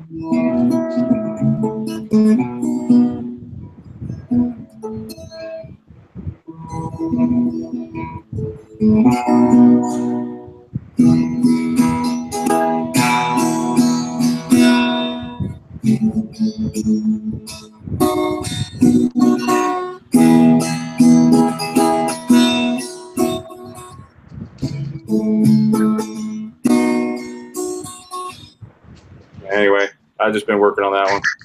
I got to put some words to it. Maybe somebody can write some lyrics for me. Sure.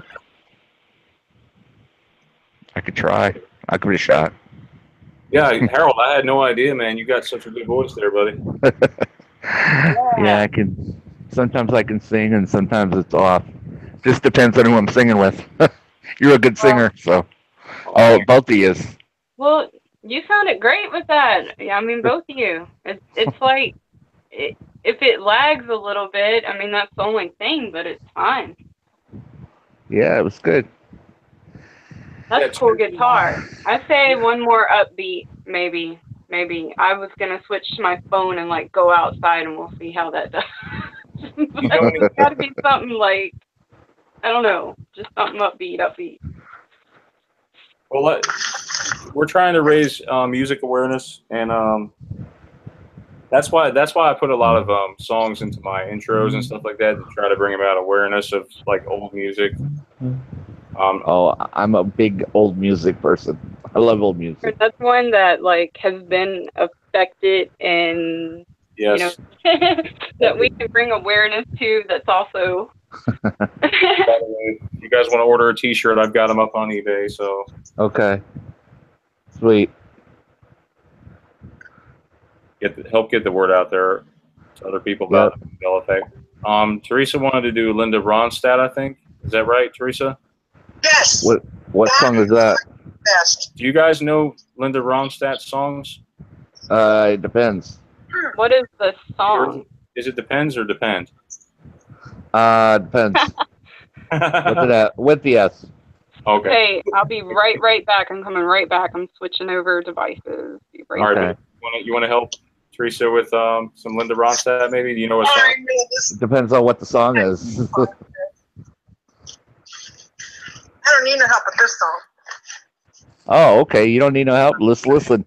Linda Ronstadt. Go with it. Go with Hey, a I'm good back. song, Teresa. Help me out here. Go ahead, Teresa. When it's called "When Will I Be Loved?" Mm. And you want the karaoke? You think it's better to sing with it or not?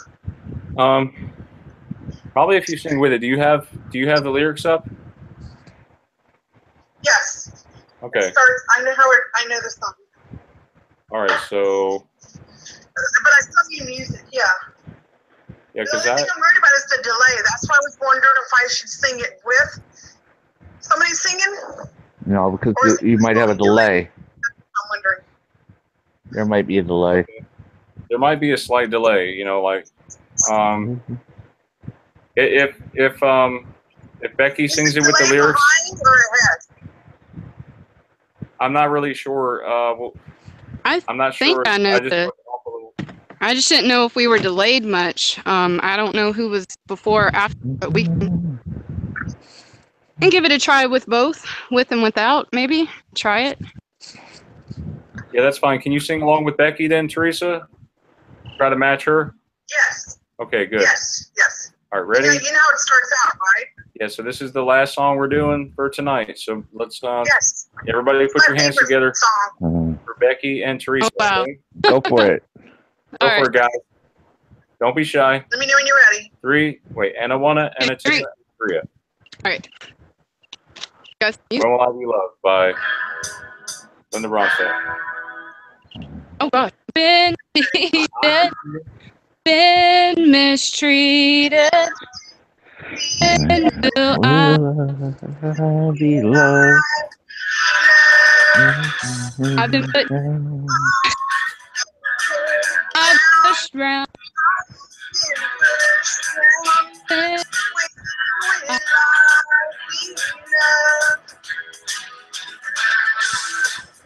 That's a perfect song.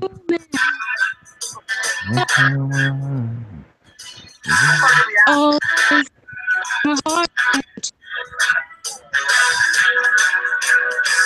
You guys in the live chat are welcome to sing along as well. I've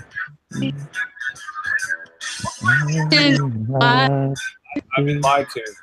When will I be loved? Here, Okay, there's a wait time. You gotta wait for the next line. It's messed up. I'm sorry. It's okay. Don't Let me worry hear about it. Teresa. Let me hear Teresa sing. 2, 1. When I find a new man that I want for mine. Oh, he always breaks my heart in two. Happens every time. I've been cheated. And then mistreated. When will I be loved? When will I?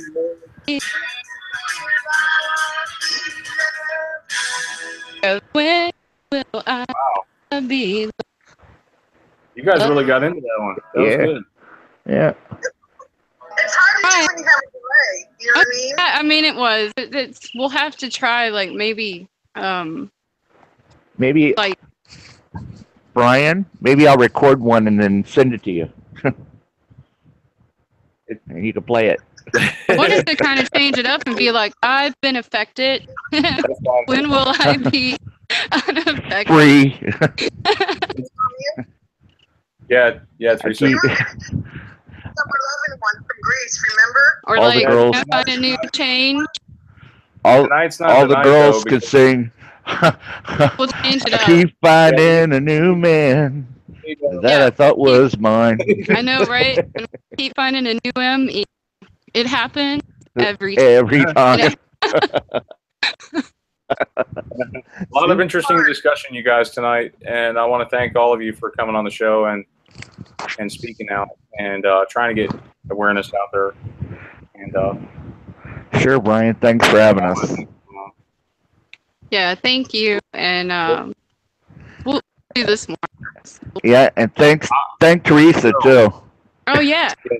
Thank you, Teresa. You're awesome too. Thanks, Teresa. Harold. It would have been easier. Yeah. Well, it's okay. We need to like go face to face on Hangouts Yeah. like us and see if Yeah. Harold, yeah. Maybe we can cover the history of rock and roll on Tuesday. Would you be okay with that? Yeah, I could be okay with that. I also want to cover the history of like electric razors too, because well, that's a rock and roll and electric razors. 1939, the year the electric razor was invented. Really? My dad. Well, I know that my dad had one back in the '60s. So. Yeah. Amazing. He gave it to me to play with. You know, here, see if you can shave your face. Ow. I get that image of the Grinch from the what is that? The new Grinch with Jim Carrey, and he's trying to shave, and he has band-aids all over his face. Right. Exactly. That image in my head. Yeah, but Yep. did it come out in the 30s? You know, really seriously? No. I don't remember it being in the 30s. I don't either. I think it come out around the late 40s, early 50s, maybe. Right. Alice would be the one to talk to. Her mother was a hairdresser. Yeah, she might know. I think she does be one to bring Wait, on. For that. Yeah. Who? Alice. Yes, Alice. I invited her for tonight. I guess she was busy, had other things to do. Did you invite that lady from that book? I am trying to reach out to her. Do you guys know? Does anyone know Dr. Julia Shaw? If we could try to reach out to her, that would be great. I want her to come on the show because I can't really tell honestly. It seems like